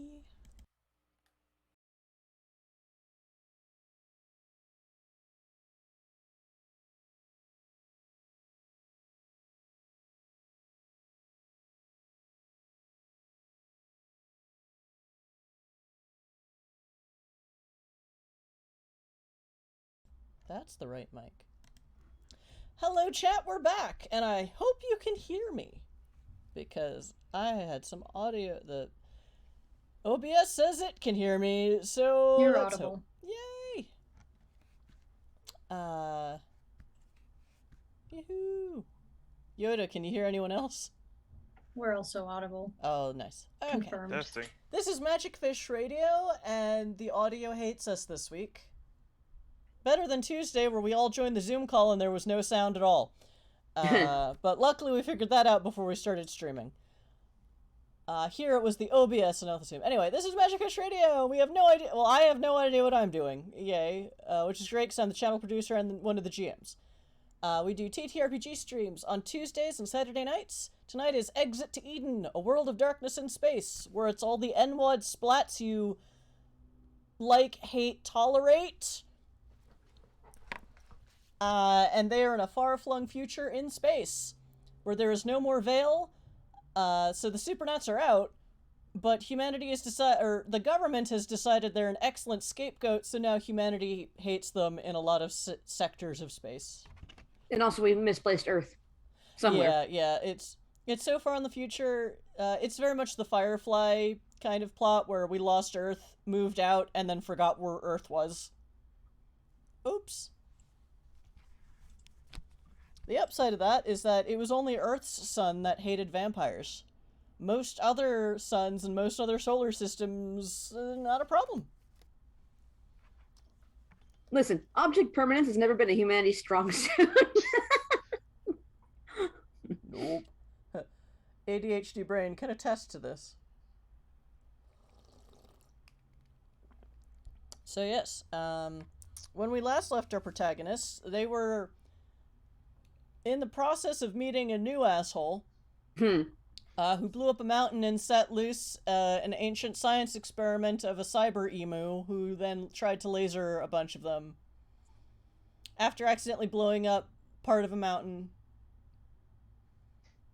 And yeah, so all that's happening. So while all that is going down, what are the other three of you doing? Well, I mean, the plan was to split up until the town hall thing and speak to our various splats. Yeah, I think that Okay. was. Ish. And not get distracted by the various other things that are going on, at least in theory. All right. So, Petruchio, are you going to talk to some vampires? I think I shall. Fantastic. We'll start with that. Higher ups in fact, my primary covenant. At least one of them is the Invictus building. Yay. Do I need to go talk to mages, or can I just follow Petruchio? I mean, is Petruchio we telling you do need someone to talk to mages, although we have talked to a mage. Yeah, we talked to a mage. I'm unclear on whether or not I need to go speak to other mages. Well, technically, we talked to two mages. Because the thin white duke was also one. Oh, that's but true. he's not on this planet. Yeah, Yes. I wasn't counting that because it doesn't help us here. So, we'll start with the vampires because they have been very obvious on where they are. Meanwhile, the other two of you can think about where you're gonna find mages and whoever Dune wants to talk to if Dune wants to talk to werewolves. Dune's not talking to werewolves. Dune will talk to the wolf bloods if we can find some. Okay. Because they are more common than werewolves, technically. Slightly. Technically, but not as obvious. Usually, but sometimes. Anyway. Yeah. Anyway, Petruchio. Yeah. So unless Petruchio says you can't go, then Klaus, yes, you can go talk to the Invictus. Or the vampires. Yeah, no. If you want to come along and you want my help talking to mages, if more mages need to get talked to, that's fine. I'd appreciate that. That's fine.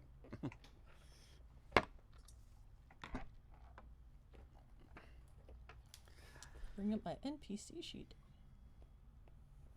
Very well. Let's go talk to some Invictus and possibly other vampires, but mostly Invictus. They're obviously the ones in charge. Well, at least in that dome, yes. Yeah.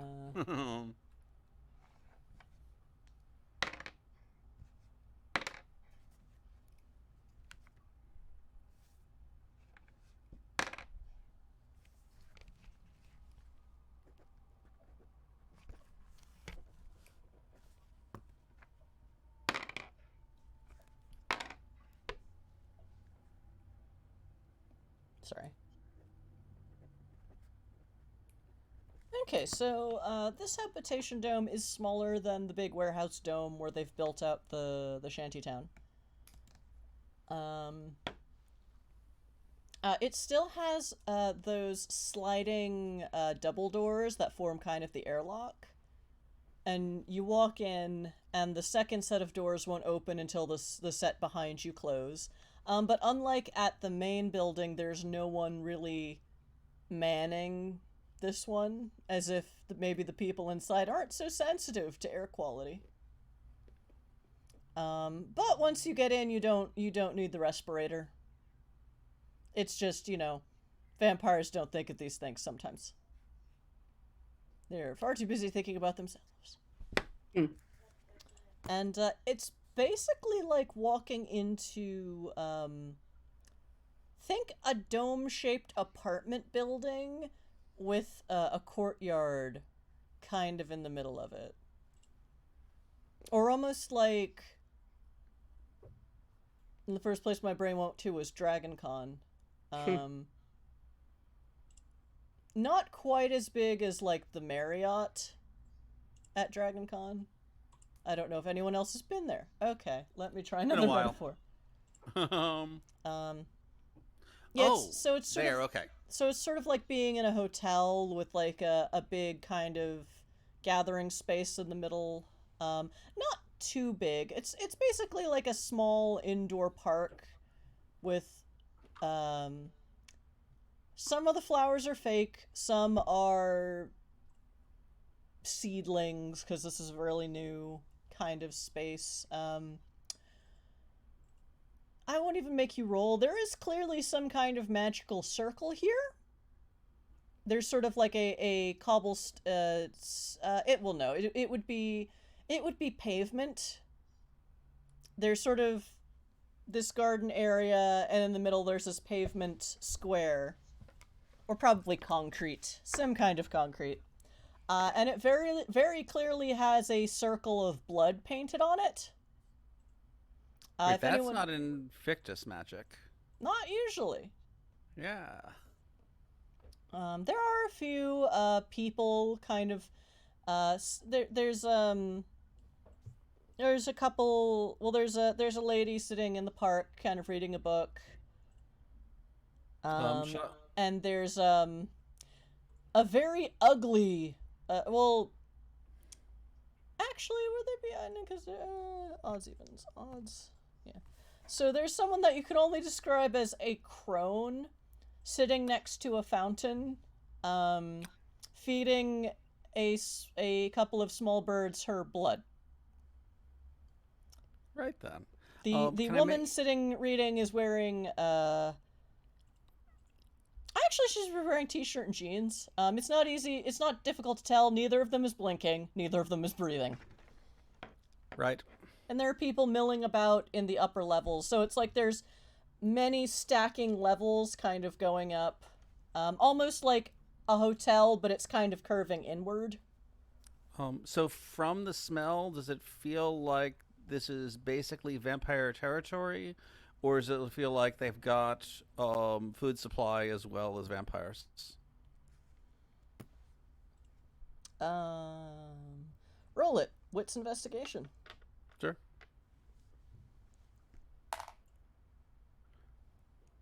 Let's see.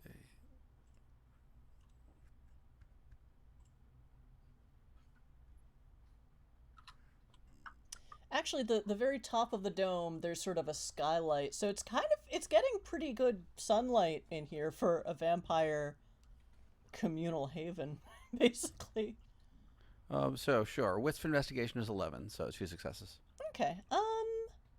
Yeah, you smell traces of there are probably some ghouls and some herd come in and out of here.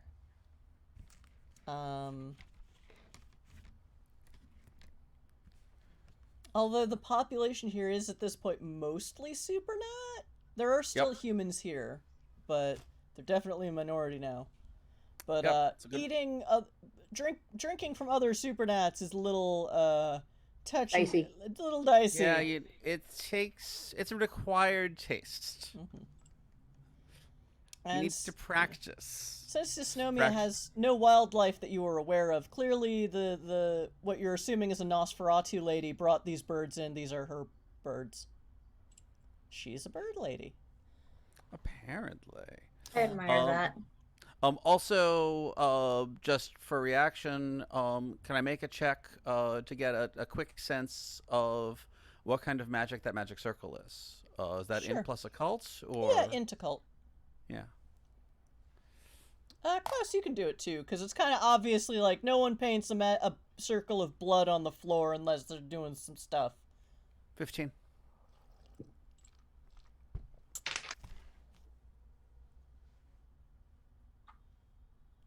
So that's 3 successes for Patricio. Yes. 2 for me. So, Klaus, you know that some kindred do blood sorcery? That's probably what this is. They, like, worship what they claim to be ancient gods, like, in a pantheon, and they do a lot of gross blood sorcery, you've heard, and, like, BDSM. They're really into pain. You've heard of this. You probably haven't seen it up close, but, you know, you hear things, and you're mage. More importantly, you're a drug dealer to the club scene. True, yeah, a lot of them are They into do that. their sorcery and I'll do my sorcery and it'll all be fine. Yeah, Patricio, that, like, if someone's painting a circle of blood on the floor, it's the circle of the crone. Yeah, Or the acolytes of the void. And yeah, they're the witchy, pagan, sorcery vampires, as opposed to the Ordo Dracul, who are more like thaumaturgy and Buddhism. And, like, I will be so introspective that I could make my body do what it wants, like being awake during the day on Earth, and, like, stuff like that. So, Ordo Dracul magic can have some really useful side effects, but it's sort of more subtle looking from the outside. The crone are not subtle. Also, Anyway. they're way more likely to work with blood.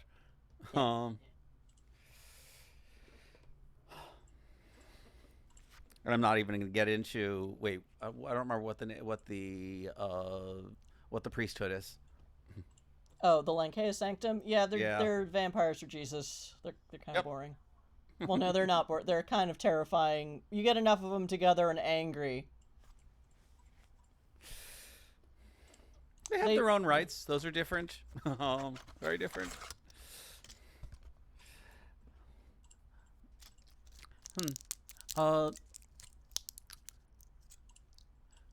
Who should I talk to about matters concerning the system of one sort or another?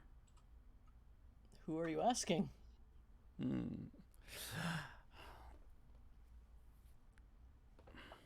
Well, I represent, in as much as I... No, which NPC are you asking? Oh, the crone. I was asking the bird lady. Okay. She seemed to be an obvious person who... Hello, dear. Hello. Greetings to you. She kind of puts one of the birdies on her shoulder. It is a gold sparrow. Of course it is. Yes, hello. I don't think I've seen you before.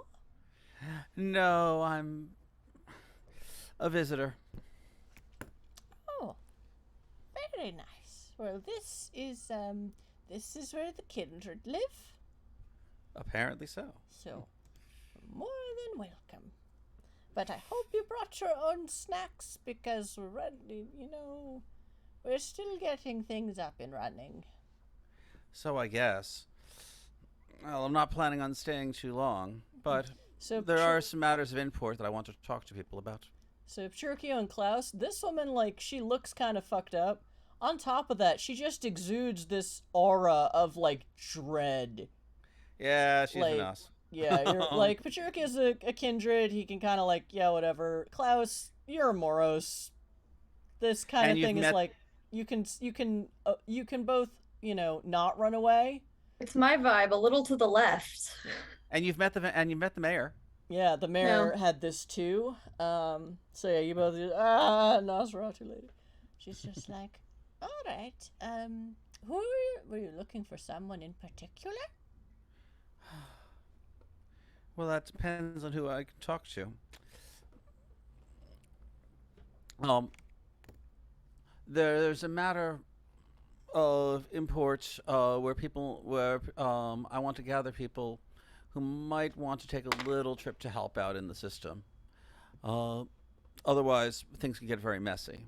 And there's another matter where that is more of general use.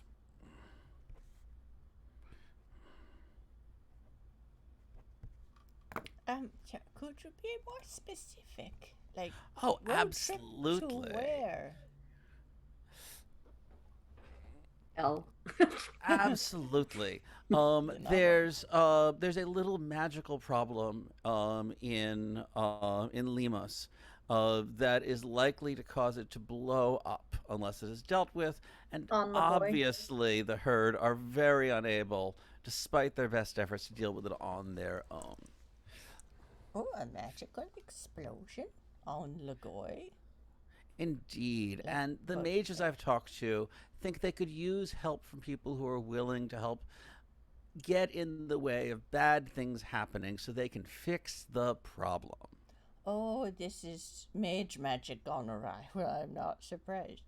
It's on all of us, actually. Oh no, it's werewolf magic gone awry. But meanwhile, we need mages to fix it. So it's a spirit world thing, because that's where both of them go wrong. Quite. But unfortunately, my people, we're the acolytes of the void. We don't necessarily work with that so well. No, but they have said they are willing to work with other people in terms of dealing with the monsters that are going to try to kill them while they fix the problem so it doesn't go up. Oh, monsters. The other problem is that you are an extremely tempting target. You, meaning the entire, the Dysnomia as it's forming, is an extremely tempting target for people who want to kill, well, us. And I was thinking that if people want to go a little further than here, we may be able to help arrange it. I am Petruchio, head of Karve Tourism, working for the Prince of Idun, and we have certain ways of letting people travel and see the world so they can figure out where they want to settle and see their place in the world. In the universe. What's Eden? And the universe. What's Eden? Eden system. I don't know that, and you're not here. What's Eden? Right, yeah, no, I'm prompting Josh. It's Uh-huh. Eden I know system, what Eden City. is. I know what Eden is. I know. Eden is a system far that way. It may or may not be that way. It depends on how good my science is. I know you're wrong, and I'm not going to correct you, but you might see it in my face. I'm the very smart. slight I have cringe. science. I might be right. I might not. It's that looks like Klaus. That way. I just like nudge your finger up a little bit. You're like pointing there, and I just go whoop, that way. A place where humans and supernats can live in harmony.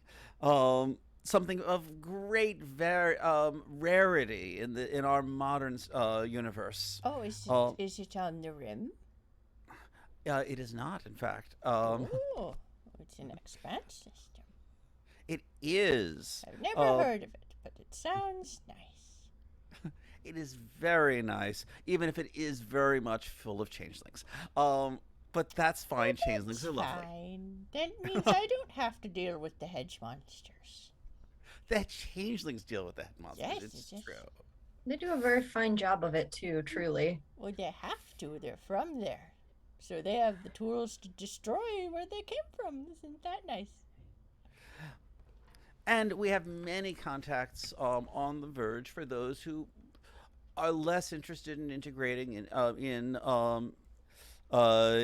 being in places that are crowded. It also has many, many farms. It is much less built up than, say, Limos, which is nice as well as good for those who like the great outdoors. But there's a perfectly fine and very smart city. All right, what is it? Sebastian.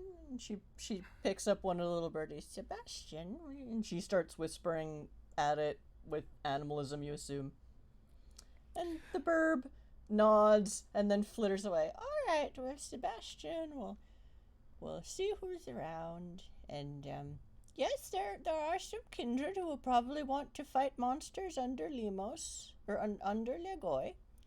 Finding a way to get us all back there, that's going to be the trick, because I hear that there was a big theft and now the whole planet's all knocked down and it's just, what's a mess. There was, but we did manage to get permission to come here, and I believe that includes the ability to come back.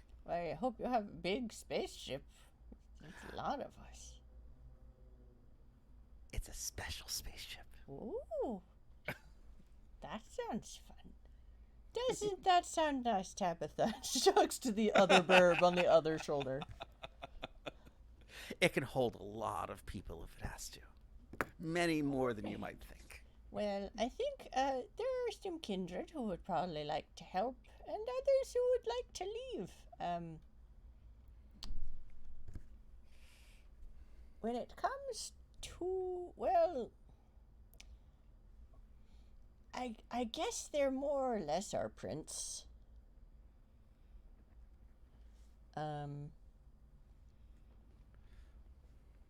They're Invictus, so they're very, very possessive.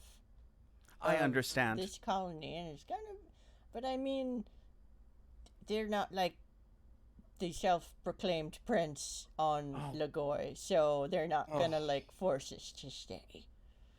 They're like good at their job. Well, at the moment, that self-proclaimed prince seems only able to force people to play who are willing to play that game, which is good because they're terrible. Yes, they're very awful. Let us not tell them that we're coming in for a trip. That seems like a great plan. Choice. I've heard tell that there's a town hall meeting tonight. Prince Xandar should be there. Well, if Prince Xandar would be amenable, I'd be happy to talk. Yes. I might want to meet with them before that, well, if they're willing. Or at least before the... They're a maquette, so you might not see them right away. Fair enough. But they are Invictus, so... And this is Klaus, who is a mage, a friend of mine. Yes, hello. It's nice to meet you. Pleasure to meet you too. Is this your servant? In a manner of speaking, my employee. Oh, that's fine. It's nice to meet you. Yes, so yes, we have lots of maquette. So yes, you don't see them all right away. I am kind of difficult to miss. But yes, I'll get people talking, and if this is going to come up at the town hall meeting, I can see what I can do. It's good to prepare people, yes. I know Jessica wants to get off this rock, and she looks over at the woman in jeans and a t-shirt reading a book, and she's just like, looks over her book and is just like, rolls her eyes, and she's a Carthian. She's, she doesn't really like living in an Invictus dome, but, it's what we have right now. But I think she wants to go adventuring, don't you, Jessica? And Jessica's just like trying to ignore and just read her book. I think she can speak for herself. But thank you. But yes, I think there are a lot of different opinions on whether we should stay or go, and we'll figure it out. But yes, town hall meeting, just tell everyone. We're very chill here. Don't worry. No one here is like the prince on the goy. Like, we understand reality. I mean, such as it is. And she smiles at the mage, and she's like, yes, like, we're very practical here. We have to be, or we'll die. One way or another. But hopefully that won't happen. You would think that was true on Limos, and yet. Well, they want to join the core planets. And to do that, you have to persecute your Supernats. But, they do that, and then monsters come out of the shadow world in the hedge and kill them all. And that'll be fine. It was their decision. It was. In the meanwhile, we can do them one last favor, especially since it's also a favor to us. I'll see if I can motivate people to go to the town hall meeting, because, kindred are not always proactive in community matters. Was that another explosion? Okay. Wait, another one? No, Chris heard one and got just confused. I think it was a very living this part of Queens. It could be airplane or truck or car crash. I don't know. Or a gun firing. Who knows? Or an actual explosion. I don't think we have many gun problems in the suburbs of Queens, but that's true. Fingers crossed. And we haven't had a big... Okay, no, that's not true. We had an actual explosion, effectively, like 2 weeks ago when a giant lightning bolt hit a building in Manhattan. I heard it from Queens. Oh my. Oh, yeah. Was that early in the morning? Yes! I woke up and I was wondering what the hell was going on, and apparently it was a giant lightning bolt in Manhattan. Me and Justin heard that, and I'm like, I thought the people upstairs dropped a piano. It was such a strange sound. Yes! Loud and strange. I know exactly what sound you're talking about, though I didn't hear that instance of it. It's like a boom, but then it, like, noises tinkle out of it, kind of. It's so weird. Anyway. You're hearing it from 5 miles away. I'll start people talking and get people to the meeting tonight. What was your name again? Petruchio. Okay, Petruchio. Yes, we'll see what we can do. Bye-bye. Lovely to meet you. I mean, unless you want to talk to the prince, but I have no idea where to find them because they are a maquette.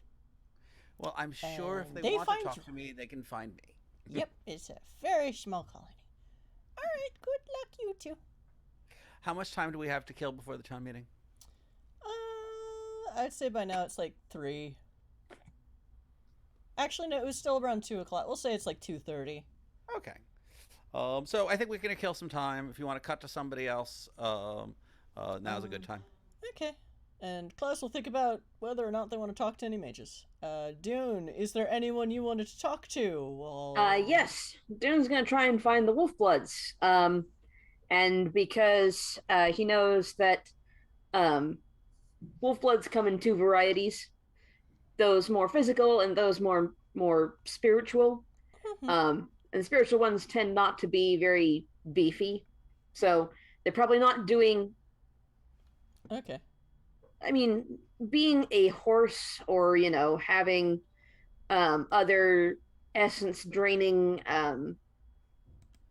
tells and stuff is not generally conducive to physical labor, but he knows that he's probably going to find his folk moving stuff because building and doing that kind of thing is always a wolf blood's job, and like there'll probably also be werewolves there, but he's going to try and get hold of the wolf bloods and not the werewolves. And he remembers he felt the presence in the werewolf camp, so like he knows that there's something big in there and I don't want to talk to it. There is a werewolf with a whole lot of primal urge taking a nap in there. Lots and lots of primal urge. Whew. Yep.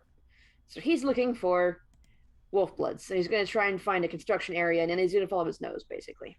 Okay, that'll still be Wits investigation. Okay, Wits investigation. Because werewolves are kind of obvious. Kinfolk, somewhat less so. Can I add Dot of Allies wolf bloods in there? I'll allow that. Okay.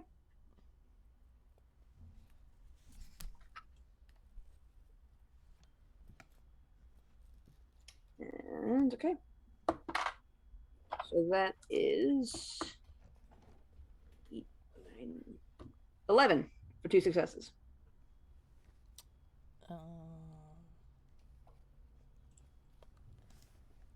So yeah, you walk out to the construction sites, I guess. Yeah. Building more domes. Yeah. You see a lot of people in Dalu form. You see a lot of people in human form with very clear brands and tattoos. Mm-hmm. You are not really able to figure out if any of the human-looking people are wolf bloods. Because definitely most of the people with the brands and the people with brands and tattoos give off primal urge. I will then try and find a group that does not include anyone in Dalu form. Okay. You do, but there are a couple of there's a guy and a girl. They do both give off and a couple other people, and the guy and girl do have some brands on, and they definitely give off primal urge, but they are in human form. And they're like kind of they're drinking water, they grudgingly got it, so interesting thing you run into. Hold on, let me bring up my notes. So you see that they're about halfway through construction on a third dome. Mm-hmm. It's going pretty well. So as you walk into the site, there is this you know how at some big outdoor events they'll set up something that looks like a semi truck, or no, Mm-hmm. like a really big, I forget what the container is called. Shipping container? Yeah, well basically it looks like a Mack truck with the doors open, and there's a lot of supplies inside, and they've set up kind of a table out in front. Right. And they have like first aid stuff, and they have a lot of water to give out, and it's got the Omcom or the Omcon logo like all over it. Mm-hmm. And there is this kind of like handsome male presenting dude in a suit. Just kind of a plain blue suit, and he's giving out water to people. It's like, hi, yeah, and trying to talk to them and being nice, and people are like, hey, okay. So Omcom has set up a water and first aid station for the people working here. Right. Okay. And people are okay about it. Like, this guy, you don't get any Supernat sense or off of him. He is not wolf-blooded, and yeah, people are he's talking with people. Mm-hmm. It's like, they're a little like, why are you here? But Right. he's being nice, and you don't pick up any kind Vibes of from him. bad vibes. Yeah, so Yeah. Well, I am gonna try and exclude him from the conversation. yeah, he's not. He's there as you walk in. Hmm. As you're walking around, you do find some people who took some water from the guy and are taking a break to drink some of it. Right. So I'm gonna basically sidle up to a couple of those people, making sure that there's no werewolves around, and give them a tip of the hat. Hello, cousins.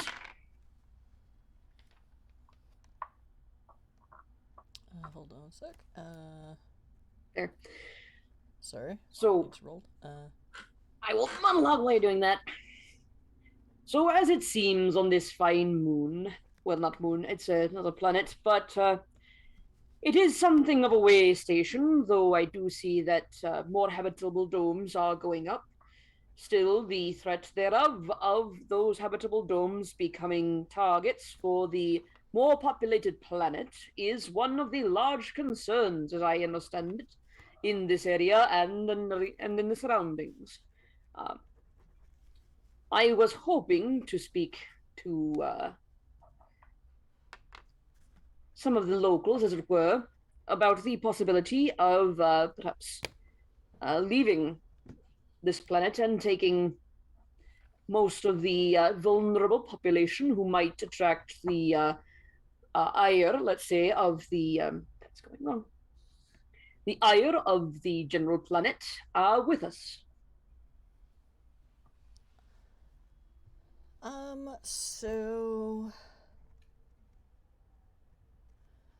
So the dude is sort of listening to you. The woman looks kind of like bored and kind of raises an eyebrow. She's like, who are you again? My name is Dune. I am from Eden system from a planet called Balder. Okay, and you're So, here to get people out of this colony? Out of the system. I and my comrades have a ship that would allow us to take a vast number of people, perhaps even the whole Dysnomia colony, or at least the part of it who would like to leave, out of the system entirely and away from the people who would wish them harm. Our first stop would be Eden system, which is our home base. It is friendly to supernaturals, which is a good thing, but it is not the end point for everyone, and some may wish to continue on. So But yeah, as you're talking, the dude is kind of like seems to be considering. Yeah, that sounds like a good idea. But the lady is not receptive. She's very much like, a ship that big is gonna get shot down by the military. Like, we're not going to be able to leave here all on one ship. If someone's gonna want to evacuate us on a bunch of ships, like, it's gonna have to start now. I And didn't say it was a big ship. I simply said that it was one that could carry a vast number of people. Well, how can it do that if it's not a big ship? Some sort of changeling bullshit, as I am given to understand. It is bigger on the inside. She kind of like looks incredulously at the dude and just sort of walks away. And he's like, "Yeah, don't worry about her. She's like that." And he absently reaches out to pat the head of a wolf you didn't know was there because it snuck up. And, well, that's probably also a werewolf, just in lupus form, or whatever we call it in NWoD. And the wolf is also listening to you, kind of, just sitting. I mean, it's a wolf, but he's not begging like a dog or anything. He's just, he is a wolf. He is... Yeah, I am ignoring him. Yeah. So, you can tell by, actually roll, Wits Occult. Specialty werewolves? Yeah, that works. Okay. 9 and I'm good at that and decent at that. Okay. So that's 16. Okay, that's 3 successes, I think. All right. You can tell from their brands and tattoos. The dude you're talking to is some kind of bone shadow. The bitchy lady is a shadow lord, which isn't a surprise. Wait, so I'm actually talking to werewolves? I was looking for... I said you couldn't find any people with obvious werewolf marks that did not give off primal urge, and you said you were going to talk to 2 people at least in human form. Fair. You said human form, not wolf blood, so I thought you meant werewolf, because they do that. Oh well, I'll suck it up. Yep. I'm not very happy about this. You failed the roll, you failed the difficulty, and could not find any wolf bloods, but werewolves are really fucking obvious. Fair. Fair enough. So, that offer is on the table. Worth noting that before we go, we do have one more task at least to try and complete on Lugoi itself. So, as it seems within the depths, there is one more pack left down in the very deeps in the ancient part of the city. Oh, the crows. 1,000 years ago. Yeah, the crows stayed behind. Like, do you know why? Yes, they stayed behind because of the wound. Oh, shit. In the depths of the city, beneath Lugoi, specifically the rather lower class portion, about 1,000 years ago, there was an outbreak of red plague. Instead of doing anything about it, the city closed all the doors and shuttered them over. Ew, shit. Yeah, that yikes. How many people? It wasn't just people down there. Well, at least 1,000 Supernats and probably 4 times as many people. Are you saying Supernats aren't people? 1,000 more herd, I should say. Okay. But I meant to say, yeah. 1,000 Supernats and at least 4 times as many herd, and then. Yeah, that kind of mass trauma. Yeah, that's how you get a wound. Oof. Oh, so they're stuck guarding it. They can't close it until they manage to get to the center of it, and there is some sort of Maelgin, and whatever the next step down is, guarding the center. Well, so they've reached out to the mages, and the mages have agreed to try and help, but the pack itself is in need of some reinforcements. They have weapons because they are apparently mostly Iron Lords, Iron Stored, Iron Talent, the techie boys. Iron Masters. Iron Masters. Yeah. Sorry, it's either claws, talons, this, that, and the other. Yes. Mostly Iron Masters, and they are well equipped to deal with the various weaknesses and foibles of the spirits of the area. Okay. Yeah. So, like, you're looking for volunteers? It would be a good thing if we got them. Okay. I mean, yeah, I know my compatriots are asking the other supernatural parts of the community here to see who would be interested in a fight. Okay, so is this what the town hall meeting's about tonight? Partially. Okay. Both halves of it, really. All both right. in finding volunteers to come help deal with the wound before it opens wide enough to swallow the whole system. Yeah. And in getting the hell out of here. Okay. Well, I'm an Eladoth. People listen to me, so yeah, I'll see what I can do to just make sure to get people at the meeting. It would be much appreciated. Like we've never been a monoculture. So no. Not everyone's gonna wanna do either of those things, but there are still plenty who would, so let's see how it goes. We shall see. There are a lot of the people who could use a fight right now? Well, if they decide to come back to Logoi, they'll get one. One hell of one. Yeah, literally.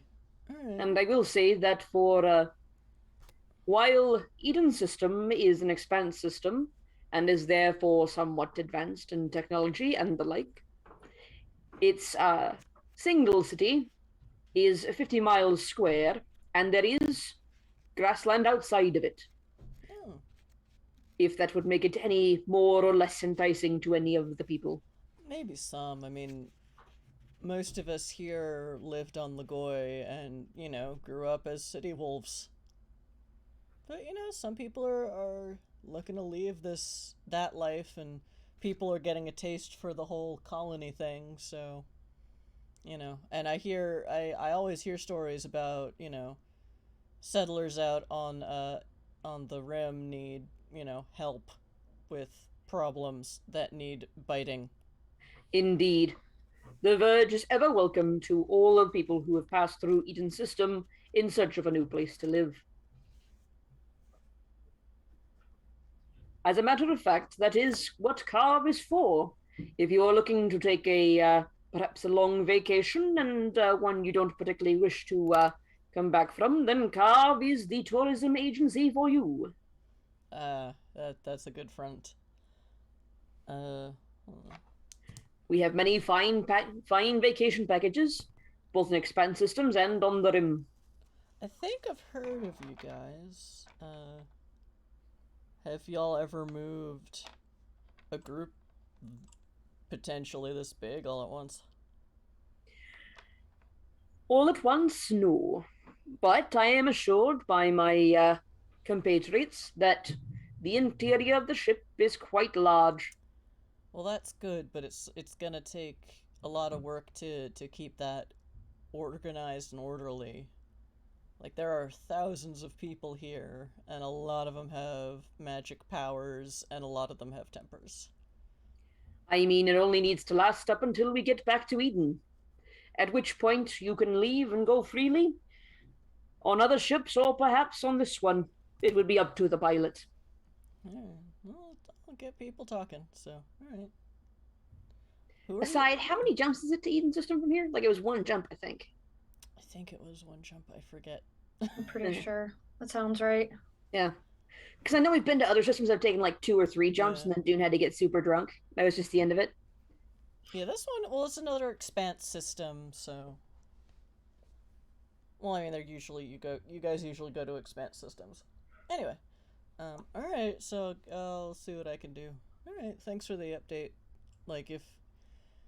I mean, people are using up all their spoons working on this, so people have started missing town hall meetings because they're just exhausted. So it's good you started telling us before the meeting to make sure maybe we can get some people over there. So yeah, indeed, see what I can do. Cool. And I will say that the mages have already chosen a representative and possibly 2 to deal with the wound. So it's really just a matter of trying to keep the interested parties from becoming too interested in what they are doing. Oh yeah, Megara. Yeah, she's a mage. She's interesting lady, but yeah. All right. Well, thanks for the update. I'll see what I can who I can get talking about this. Dune will tip his hat and leave. Yeah. The wolf also kind of nods at you. Kind of emotionless, but it's a wolf. Dune did not offer either of them any of his booze, and after he leaves, he has to pet his Pomeranian. Forgot that was there. because animals do not appreciate the presence of her. Yeah, they've been kind of. I keep forgetting what gender the dog is. Princess Simon. Princess. Well, Princess Simon color. Boys can wear diamonds, but yes, name was Princess, so presumably female-presenting Pomeranian. Yeah, Princess has been cowering in your pocket. Like, the closer you got, she's, like, shivering, because there's big, toothy monsters that will eat her, and, yeah. Do you Yes. do you also have the tiny jelly cat on you? The Yeah, Jellycat's in the Jellycat pocket. Jelly Kitten was also a bit concerned. Yeah. But acting less concerned because cat. Yes. So Dune will walk away from that and get back inside the flea market dome or whatever it was. You feel the hat thing roll over in your pocket, and the Jelly Kitten looks at. Yeah. So once he gets back inside the shanty town, he's gonna take them both out one at a time and pet them and assure them that he loves them and that kind of stuff. Yeah. And while he's doing that, he is going to take a swig of his own. Oops. Yeah, at this point, you can smell, if you go back into the main warehouse, you smell that there are people cooking food at kind of like, there are small cooking stations set up all over the place, but you follow your nose very easily towards one kind of communal cooking and eating area where people are clearly starting up on dinner for thousands of workers. And there's some people eating early. Yep. Just to beat the rush. And I will. People are hanging out. I'll take a bowl full and share it with my two compatriots, pocket companions, and sit down with a group of them, and whatever group I sit down next to, I will try and strike up a conversation with them if they are not werewolves, to see if I can get them talking about leaving Limos system. Let's see who you sit down next to. Yeah, the only group, there are a couple individual people sitting here and there at the various picnic table type things, or actually more like cafeteria tables with benches. The only group you see is a group of werewolves. I'm not sitting with them. Okay.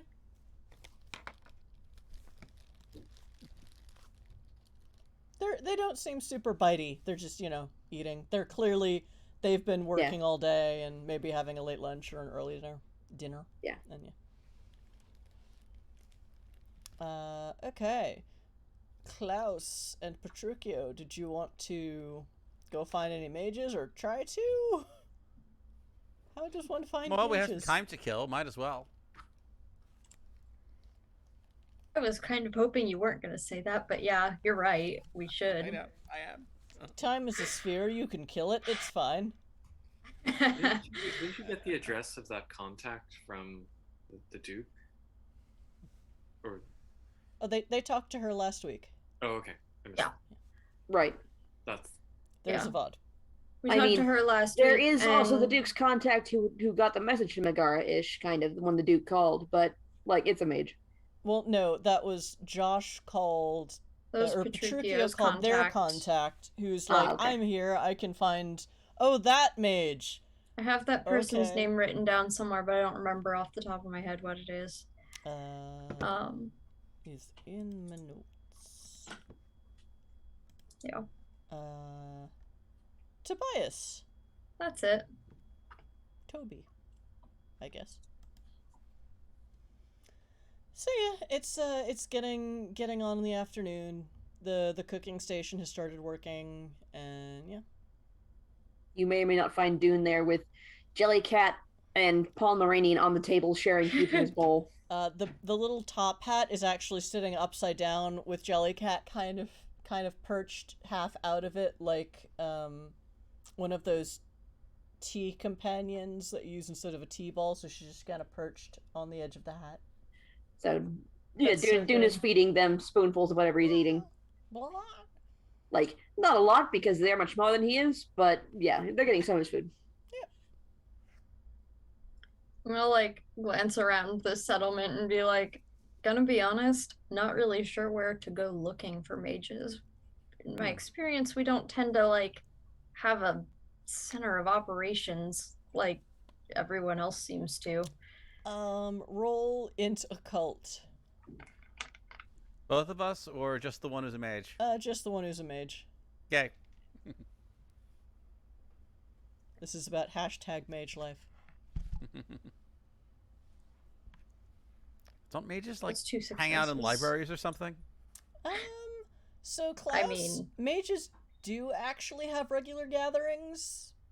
usually the Hierophant kind of Oh, calls... I see. I'm just not ever invited to them. Oh, no, you are. You just I'm never just went to kidding. them.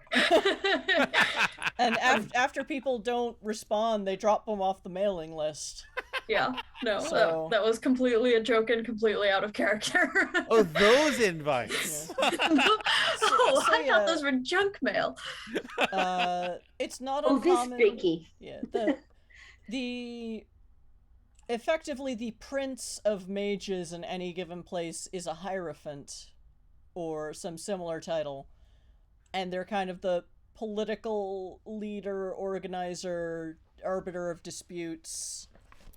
Just figures out justice when mages fuck with each other, or fuck with each other's stuff. And they generally have in Eden. It sounds like you figured they were doing those once a month, but you never bothered to go, and they dropped you off the mailing list. Jasper goes to them, but you don't care. I'm sure if I ever wanted to go again, or in the first place, I could find out. Yeah. But- Also, it's a lot of mages in one place, and you don't have a tradition. Yeah. And mages that tradition aren't shunned, but it's kind of annoying to go to those things. You and get not- side-eyed a little bit, Yeah. I'm sure. It's, And you get even worse, you get pamphlets. yeah. Have you considered the merits of joining? So yeah, it's kind of like it's like a political court kind of thing, or can be, and when you don't have a political organization, it's kind of pointless to go sometimes. Generally, when something big is going on, which Eden's pretty quiet, Jasper usually lets you know in a gossipy kind of way. Is this in fact the kind of thing where if you're not a member of a court, they want you to join their court? Or is it a case where it's actually fairly difficult to join one if you're not already a member? It well, you mean like mages just show up for the mage gatherings, conclaves, whatever they're calling them in that system. You mean the traditions? I mean the traditions. Yeah. It depends on the tradition. Mageness is a lot about proving yourself, and getting your wisdom to go up, and learning spheres is difficult. So generally it's about as difficult as joining a Wiccan coven that could actually do real magic. Well, do very obvious magic. So yeah, and they basically do apprenticeships and things like that, and it can be it's from what you've heard from the outside, joining a tradition is a lot of work. But you're also an Invictus, and they don't just take people in off the street either. Nope. But yeah, so sometimes in some cities a Hierophant will have like a place of power where they hold conclaves and things like that. Sometimes it's not a place of power, because that's also a good idea. Maybe don't have a bunch, 20 mages gather on where two ley lines cross, and then something goes horribly wrong. Just have like a normal... What could possibly go wrong Yeah. with that? Come on, it'll be fine. But yeah, Mage Society, aside from those, can be very like vampires. You can tell vampire because they're not breathing. Werewolves, especially in a place like this, are just gonna look like werewolves. Changelings can only see each other. Mages are just weirdly subtle unless you're aura checking everyone, which would require doing a rope. Idea with my 2 successes of where to look for a group. Where you're not really sure. How, if you did some kind, do you have Prime? I don't think so. No. Yeah, it generally mage auras can be detected with Prime Sight. With a sizable enough, with enough of a rote, you could probably just sort of turn it on for a while and see if you walk into any mages. But you don't have Prime Sight. I think you have Spirit, which you could use to look for spirits, but spirits don't It's always not hang really out with mages. specific enough. Yeah. Yeah, so with this in my head now, when I'm saying in my experience they don't really gather, I'm gonna get that phrase out, stop for a moment, think, and go, okay, I lied. They do gather. I've ignored the gatherings on Eden, and now I don't know where to look for them here. I mean, you met one mage, but she clearly lives in like the werewolf neighborhood. Yeah, and we were given that address to look for her. But Trukio knows someone who's been on this planet for a while. Sure. And they have a habit of knowing things because they're a maquette. Sure. I will talk to my friend. I will send an email to my friend, and say, hey, so we'd also like to talk to the mages, beyond the ones we've already talked to. Do you know who we should talk to? Oh, it takes a few minutes. A few minutes later, you get an email or text back. Well, I know that the Hierophant of the system is still on Lagoi. So they haven't really had any formal hangouts. Mages don't really like each other a whole lot. And sometimes they won't gather unless a Hierophant unless their prince equivalent, I think is what he would say. Unless their prince equivalent tells them they have to hang out, like, they might not hang out, but let me see what I can find out. Great, thank you. Let me roll their stats. Oh, okay. Apparently, the Hierophant's still on Limos, but he's working on it. Lagoi. I meant Lagoi, yeah, thank you. Yeah. Right, the whole system is Limos. The one we spoke to already and can't help us necessarily right now. Good, got it. Very useful. Apparently, mages don't meet very often together. Really? Super surprising to you. Oh, I'm so shocked. We usually get along so well with one another. Fun fact, in NWoD Mage, every tradition flaw is social, because the mages hate each other. Because in NWoD, the entire core concept is that every mage tradition has an entirely different way of seeing the universe than every other mage tradition.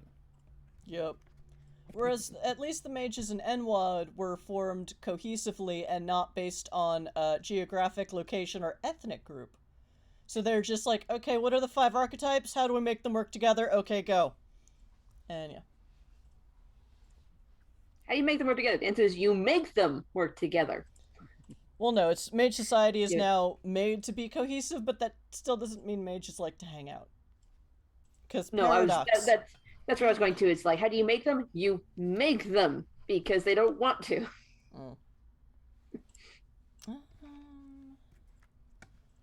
Let me see. So this will take a couple. So yeah, it's about. This takes about 20 minutes, and let me roll some dice. My randomized table. The rest of you in the group chat, while we're like waiting around for responses from Toby, is you're getting like, your new friend wouldn't happen to be a mage. We're looking for the mages. I don't know where to find the mages. Sorry, guys. What are the odds that I'm like, okay, let me roll for a mage and get Guardian of the Veil, who wouldn't be an out mage anyway. Okay, let's try this again. You get a 2-sentence reply from. You get a 2-word reply. A 2-word reply from Dune. Nope. Werewolves. I just rolled Guardian of the Veil 3 times. What is wrong with this D8? Werewolves blew up a mountain? There we go. Werewolves blew up a mountain? Okay. Oh no, I'm sorry. I thought Jack was just texting everybody, going. I mean, I was. Random mage. Because we were all consulting new people.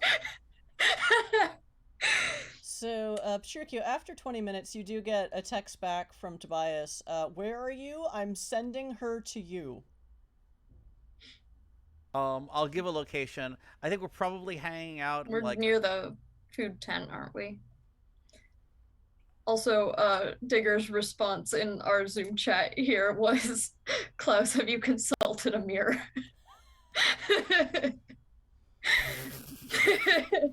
How do we find mages? Did we consult in a mirror? Okay, it is 10 p.m. now. It is. So we'll wrap this up. We'll do a couple minutes of, I guess, Harper meeting the rest of everyone else before the town hall meeting. So we'll keep this short. So Petruchio, Klaus, and Dune, you're hanging out near the food court. Basically. And it's still pretty quiet here. People are still mostly working outside. A few people are coming in early for dinner because they probably started at the crack of dawn, working outside. And Dune, you start sneezing because it's as if a cloud of glitter has walked into the room. And no one can really miss this, like... Yeah, it's a little Lolita anime fan. With a am I the only one sneezing? Because there's a group of werewolves over there, too. They're a bit too far away. But also, someone told her to look for y'all specifically. So, this like, 5-foot-tall woman with, like, straight black hair and the anime buns and a lollipop and a frilly skirt starts a bit dusty because, you know, you are in a dust ball of a planet. Just sort of skips over. Hi, are you looking for mages? And she just I'll sort sneeze, of glows. and like Pomeranian will sneeze. She has this uncanny, sparkly glow, like, on top of actually wearing too much glitter. She just seems to radiate life and sunlight with her very presence. Hi!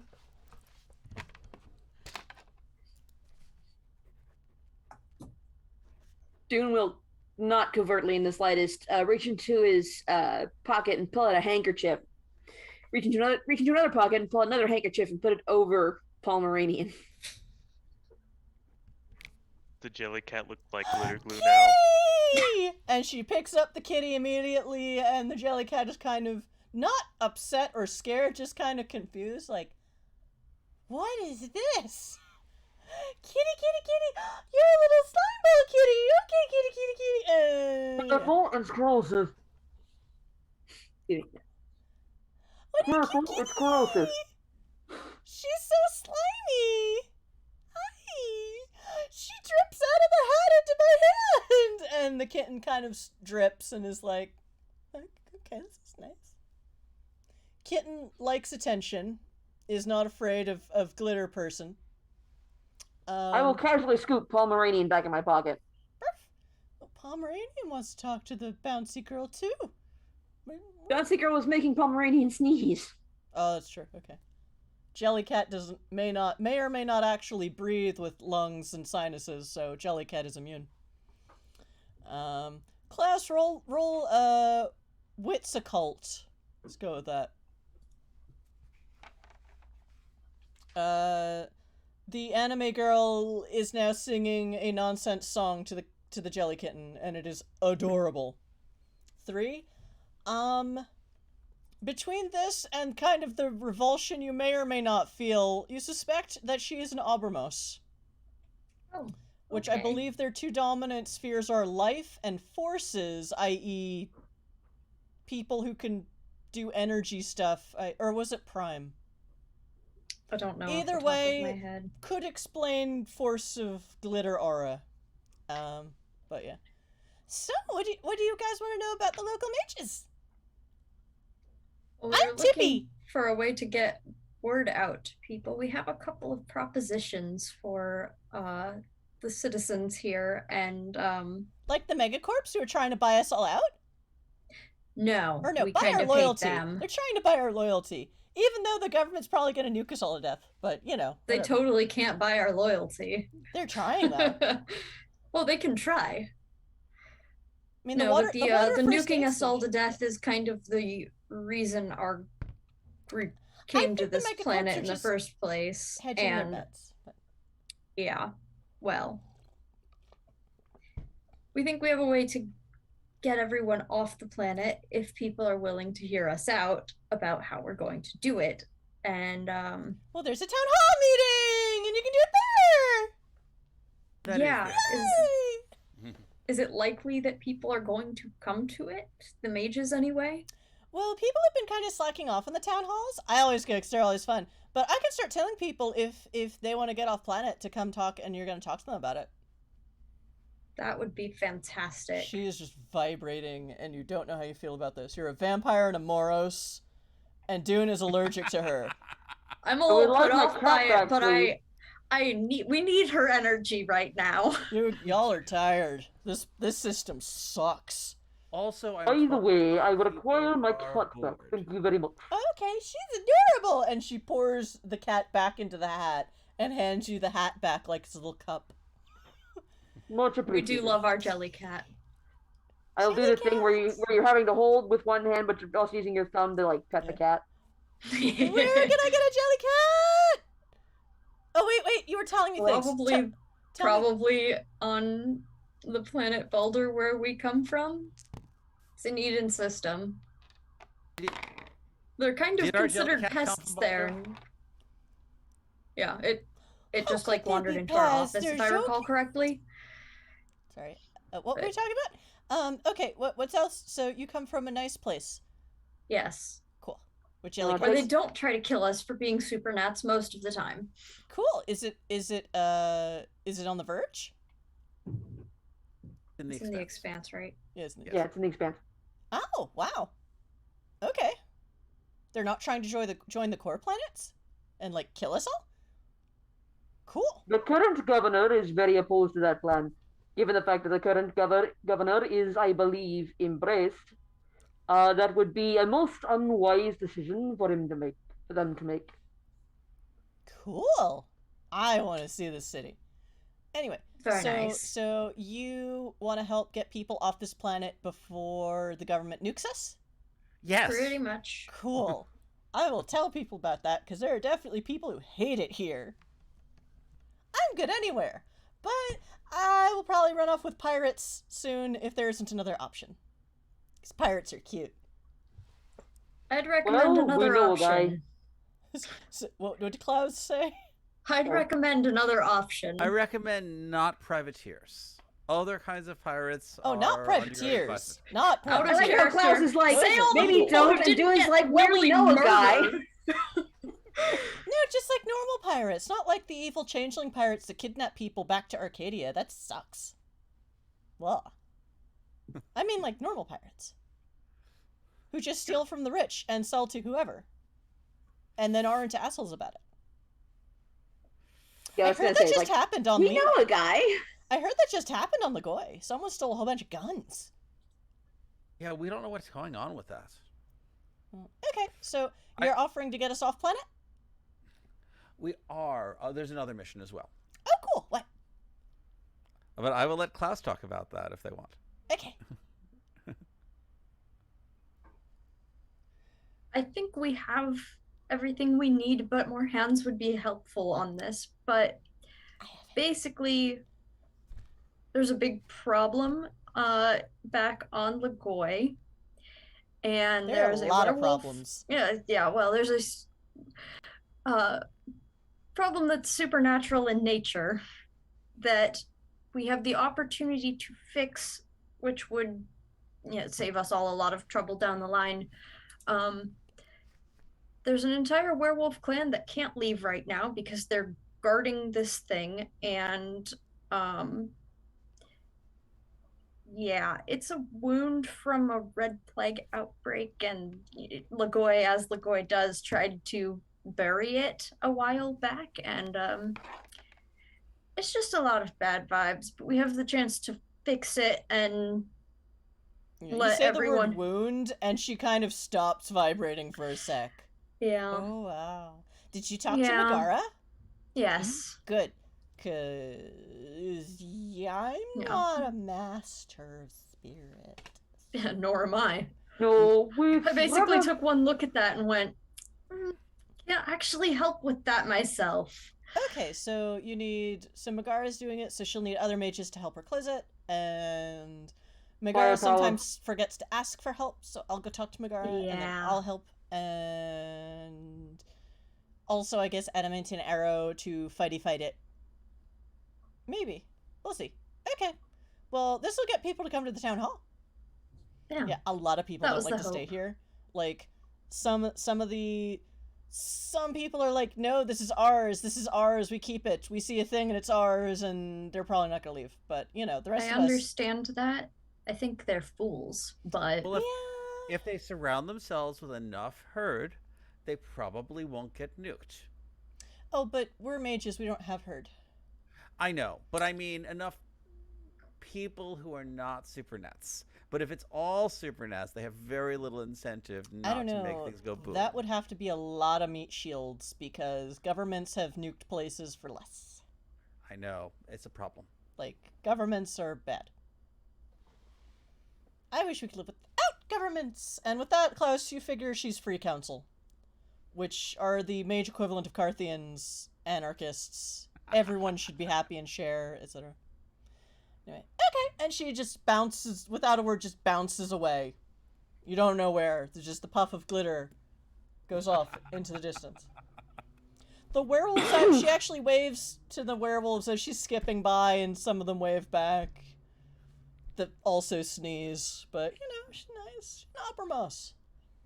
I never want to speak to another mage again. If they all have others like that, I can see why you would wish to avoid them. I don't think I could say it's a personal issue with her particularly, but Poor Tippy. She's so nice.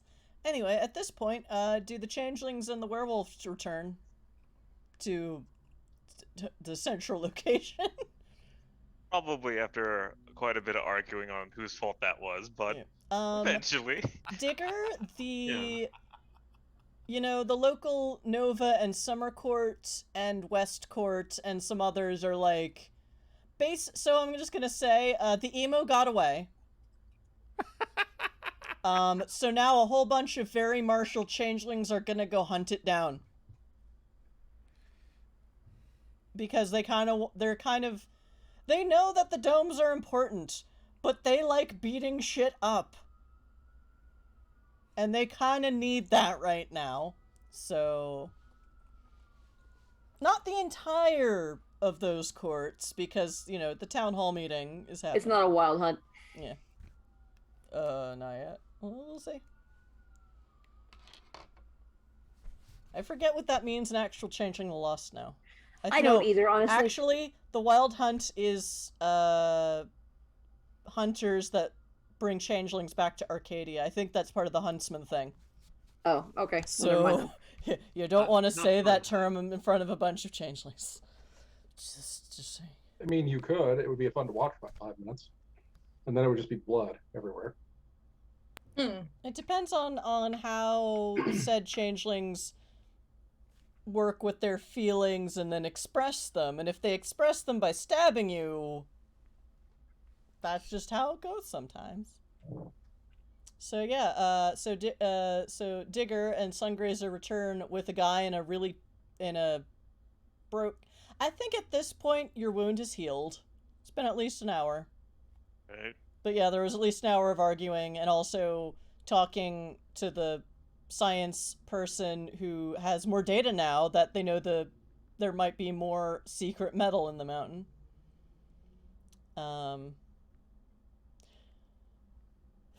And yeah, so this dude in a torn suit and combat boots. There's probably traces of... Actually, no, I don't think there would be traces of blood because it was a laser blast and that cauterizes. So he just has a really ripped up suit. And combat boots. He's got a lingering smell of burning hair and burnt rayon. How open carry is the Habitat Dome anyways? Because he's got a big fuck-off rifle, too. I think, well, on Lagoy, there is no open carry, and they have very strict gun laws. But this is Dysnomia, so fuck that. Also, a bunch of people here are werewolves, which means they are walking weapons. So, what is the point of hiding your weapons? Or, what is the point of not having open carry here? Kind of. So, yeah. Harper, you recognize there's a pack of werewolves eating lunch here already. Everyone else, most of the community is still out working in construction, and yeah. All right, I guess I'll find a seat on the end. Not necessarily with the werewolves, because I'm not necessarily like part of that gang yet. Just maybe on like the opposite side. Well, do you hang out with the people that, well, assuming Digger and Sungrazer go towards their compatriots? Oh, I'm sorry, I missed that part. Once Miss Sneezewort left, Dune did bring back out the Pomeranian and pet it too to make sure that it was loved. Fuck it. Why not? It's been a pretty rough day. It surely can't get any worse. You say that, and yeah. What is your primal urge? Just one. Okay. So, yeah, Dune, you get primal urge off this guy as he comes closer, and the Pomeranian her ears go up, but nothing tries to bite her, so she chills out a little bit after that. Yeah. Do primal urge and a vampire's beast interact at all, or they just completely fail to? That is a good question. I dare say, I think we've talked about this before. I think your beast does respond to other beasts. However, you are on a planet full of supernats, so it doesn't in standard NWoD, if you unexpectedly run into a vampire or equivalent, you running into one unexpectedly can potentially make you frenzy because your beast is like, ah! But in LARPing, that was stupid. So the general consensus is if you're going to Elysium, you know you're going to see other vampires there and your beast will not freak the fuck out. Or at least more than expected. So you're on a planet full of supernats. You sense another beast, it is not a crisis. Game recognizes game, but you're not fighting each other at this point in time. Yep. Yeah. Just kind of that silent nod, like. I will say, Harper, as Harper approaches with Digger and Sungrazer, you see, a person in a purple shirt who might or might not smell heavily of chemicals, and someone who's clearly dead are kind of standing behind a very large man sitting at a table who has two tiny animals on the in front of him, whom he is petting with like one finger. One of them looks like a gelatinous blob in a tiny top hat, maybe with a kitten face. So with my earlier 14 success research, do I have a sense? Did I get a sense that this new person was one of the people involved in blowing up the mountain? It's probably got like dust, like. There's that too. So. But I also did get the early emails of, hey, why don't we blow up the mountain? I mean, no, Harper wasn't on the. Harper, I'm gonna say, didn't add any messages. So like they might be. He might be, but we don't know. I'm on GroupMe. They're on WhatsApp. Got to get the local app down. He's covered in rubble. He's covered in rubble. Were you near the mountain? They might be covered in rubble, but probably not. I'm sorry, I didn't hear that. What I said is, were you near the mountain when it blew up? Yeah, you could say that. Oh, Digger, did you heal the lethal damage? I forget. I have armor 5. Ballistic, okay. Never mind then. just for my skin. So. Does Digger look a bit? Are Digger's clothes also a bit lasered? Digger doesn't wear a lot of clothing that would be burned. Okay. So. Yeah, Digger's unhappy with the current state of affairs. Okay, so it's only the dude in the suit that looks roughed up. Yeah, and I will pull out my legal pad from earlier and continue drawing my notes on how this is going to work.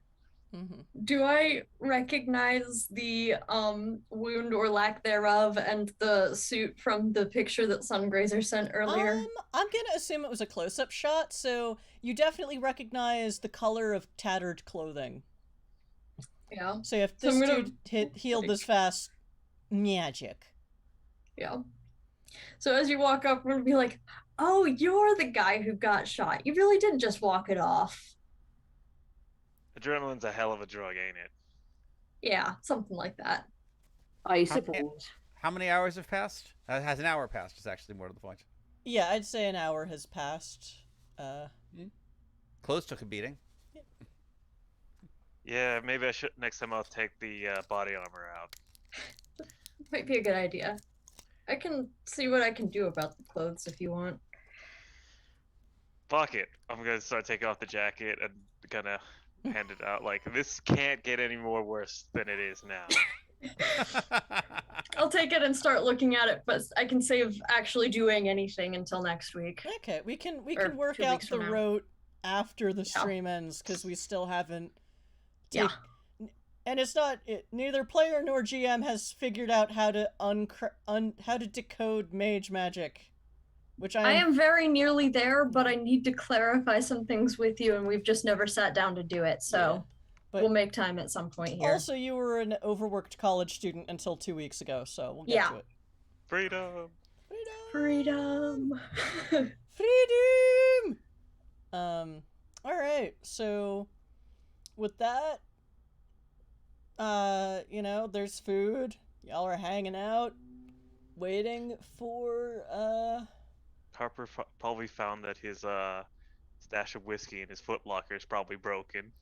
Just his bad luck. He Okay, sits it down and notices like a corner's wet. It's like, I mean, remember, you weren't caught in the avalanche. It's that you went over later and found an angry emu with lasers. no, but he's So- been throwing this damn thing around. He's just forgot. It's like, damn it. Why did I get a glass flask? Why? Why? Harper and the very bad day on Dysnomia. And that's how you do a new player prologue. You figure it out as you go, and for maximum suffering. Maximum suffering. God damn it, my whiskey bottle's broken.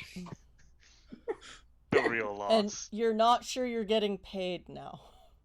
But Oh no, that went way out the window. yeah. You don't even know about, let alone are getting any of Dune's moonshine. Nope. He's not sharing. Nope.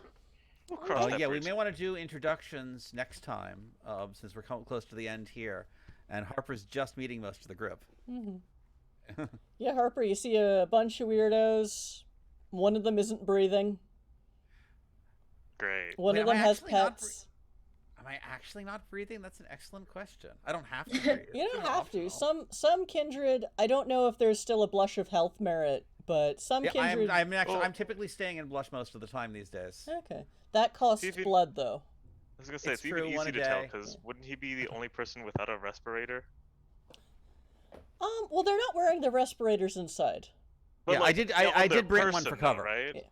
Oh, Petruchio did bring one for cover Oh, that was it. because Hashtag masquerade life. yep. I don't have one. well, you had one. Yeah. You had one. Gave it to an emu, who then bit the hand that respirated it. Tragic. But it's true. While we're on Dysnomia, I may start letting Blush of Life lapse. It's really useful to keep up when I'm on the other system, on the other planet for some reason. Yup. Very handy. However,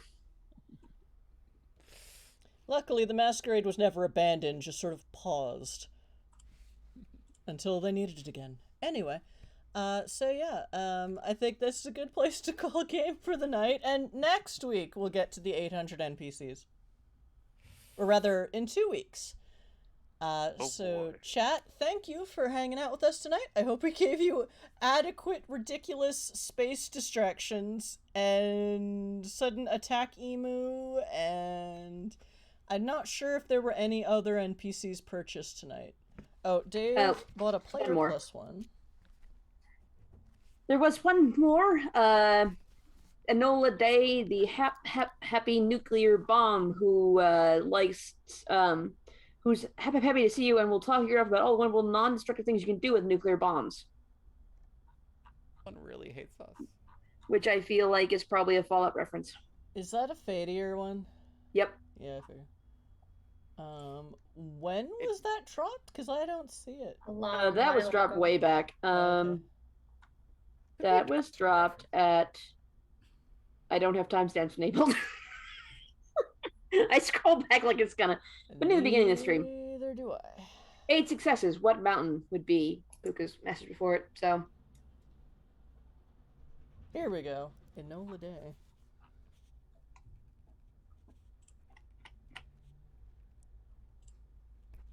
Okay, I'll look at this. Oh no, I have to look at it now because when we raid.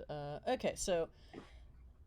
It'll thank go you into for... the request queue. You can look at them later. Okay. So, chat.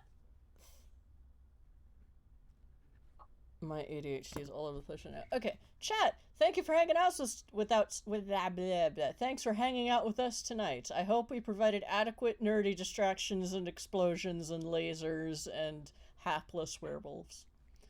Mr. 571, thank you for joining us tonight. I hope you will stick around. We've had bad luck with werewolves lately. Although this is about as well as I thought it was gonna go. I didn't die, so we're already in the black still. there you go. I mean, typically werewolves are very hard to kill, but, well, I just jinxed it now, so sorry. Speedrun. Speedrun any death. Any percent. So yes, this is Magic Fish Radio. We run tabletop RPG streams on Tuesdays and Tuesdays and Saturday nights. Wow, do I have a channel? Where am I? Why am I staring at this webcam? On Tuesdays, we are coming up to the last 2 episodes of our Vampire the Masquerade campaign, Eldritch Adversaries. We're about to go fight the Bali, or try to outwit them, or something. Or join them. Yeah. Well, we met that nice sleeping salubri Methuselah who cleansed you of that, but you might still join them anyway. Who knows? It's on the table. This is a trip of a vampire game, I tell you what. After that, starting the week after... Oh, right, Tuesdays. So starting on May 31st, we will be running a 4-shot campaign of Alien, the TTRPG, with maybe some new people. We'll see. Some old people.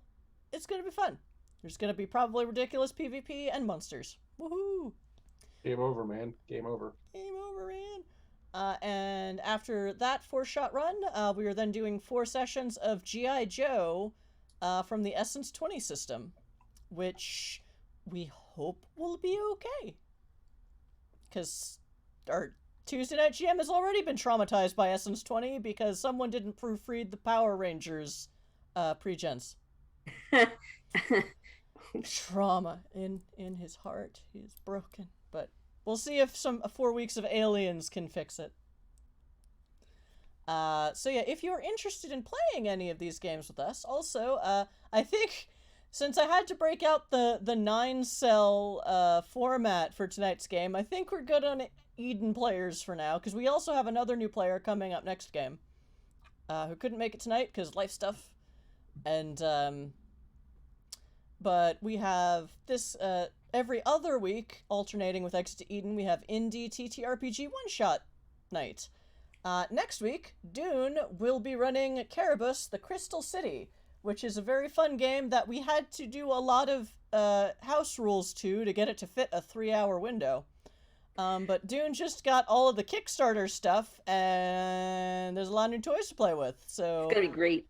And that's the weekend after my birthday, so yay, I don't have to do anything. I just show up with face paint and props, and it'll be awesome. Yep. So look forward to that. However, we don't just source guest GMs from our own people. If you would like to guest GM a one-shot for us, if you are a fan of a particular game that you want to run a module for, or if you're the writer, or contributor, or artist, or marketing consultant for a tabletop RPG game, and you want to run a one-shot with us, or bring some of your own players, like we'll see, let us know. Join our Discord. That's what I forgot to yell about at the beginning. Join our Discord, join our Discord, join our Discord. There is also a link on our Discord to the application form we use for new players and GMs. So if you'd like to play on Tuesday nights, or play for indie RPGs, or GM for RPGs, like, let us look at the Discord, talk to us on the Discord. It's the only social media I can keep up with anymore. So go check us out there, and vibe check us, and hang out, and we're chill. even if you don't want to game with us, if you just want to watch our streams, just hang out with us. We're cool. Dune has curated the best shitposting thread I've ever seen. So we have a great channel for that. Thank you, mods. Thank you, mods, for posting links. Or triggering links. Yay. I'm at Ms. Crystal on social media. I'm the channel producer, so I'm also at Magic Fish Radio wherever it shows up on social media. And, yeah, so I think I've run out of producery things to say. Yeah. So I'm gonna write down this NPC and then look for someone to raid. So let's do personal outros. Let's go backwards. Let's start with Petruchio. Who are you when you're not blush of healthing? Stealthing. When I'm not blush of healthing and don't When you're need health to. stealthing. Because I have actual blood and breathe just like a normal human. I mean, I am an actual human, normal human. I'm Josh, known on the internets as Neme. I don't tend to do a lot of video stuff other than this. I occasionally chat. Most recently, I've been chatting about games and game design on the Mastodon server dice.camp. So that's Neme at dice.camp. And there are a lot of other cool people doing Mastodon-y things, many of them on that server talking about games. And beyond that, that's me. I'll also, unless something horrible happens and there's many more COVIDs, I'll be at Worldcon this year in Chicago. We're not done with the first COVIDs. More COVIDs. Sungrazer. Moving on, Sungrazer. No more plague. Hi. When I am not Sungrazer, I'm Puka. I can be found around the internet on Discord, Twitch, and Twitter at PukaGar. Also, I've been running Changeling the Podcast at changelingthepodcast.com, so you should come listen if you like Changeling Dreaming. And I've also been playing in a Trinity Aeon game every other Thursday called Lunar Rocks, where we play a sort of underground punk art rock hologram music collective on the moon. So, fun times. The moon with Yeah. Steve. Digger, I think you're up next, then moves up to me. Yeah. Digger, or whatever your name is now. I am Zardoz at Once and Future Doctor on Twitter. I run Doppelbank Full of Zombies Press, which writes all sorts of creative role-playing games, other role-playing game accessories. I just joined a Discord server where I get to play Fantasy Flight Star Wars game, and I'm going to start playing Lancer here in a couple of weeks. That should be a lot of fun. Lancer's a blast. I played that once. I still don't know how the rules work, but it was fun. That's the secret of every role-playing game. We don't know how the rules work, they just do. I throw some dice. What happens? Yeah. I've written LARPs that way. I still don't know how they work. Yup. Dune. Yep. I'm Mark. I play Dune the Wolfblood. I don't tend to do very much, but I actually can do something for once. Do something. I normally help run Zoe Game Night, which is normally board games with the community. However, since we had a decline of the community playing, next week we're actually going to run a one-shot instead, Demon Hunters. So I'm going to run that and see if I can scrape people together for it. Oh wait, it's on Thursday? I did not look at the dates when I started planning with the rest of Zoe Game Night people, so I'm just like, this one. And it's just like, oh, I'm sorry. But yeah, next Thursday. Whoops. So which I will not be watching or attending because it's my birthday, and I'm having my birthday party on the Zoom. Yep. I will also be at Gen Con in August for those interested in Indianapolis, along with a bunch of other Zoe people.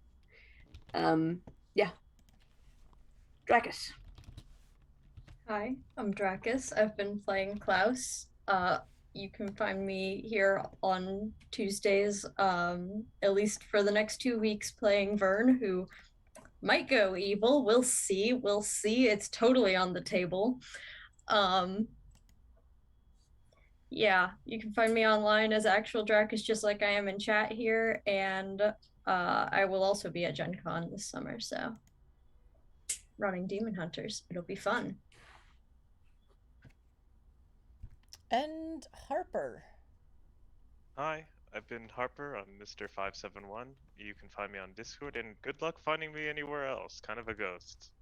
I've been your self-designated demolitions expert, and hope to see you guys later. It's I like, mean, listen, you did at least as well as the TF2 demo guy, so that's as much as we're going for here.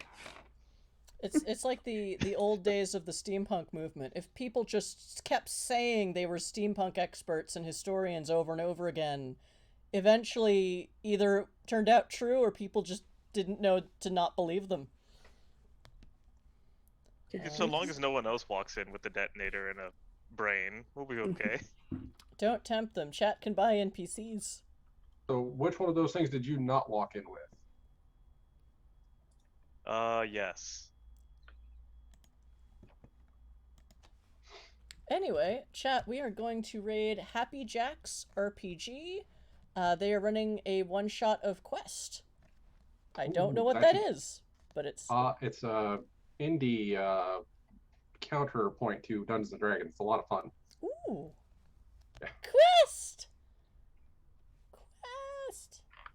Cute webcomic. Okay, so, chat, get ready. Okay, channel has follower or subscriber only chat. So you might not be able to chat, but we'll raid them anyway. So, glue some gears on it, call it steampunk, yep. Alright, so chat, again, thanks for hanging out with us tonight. We have VODs on Twitch and YouTube. We stream on Tuesdays and Saturday nights. Next week is my birthday! And yeah. So, until we see you next time, please take care of yourselves, please take care of each other, and please Diablerize responsibly. Bye! No.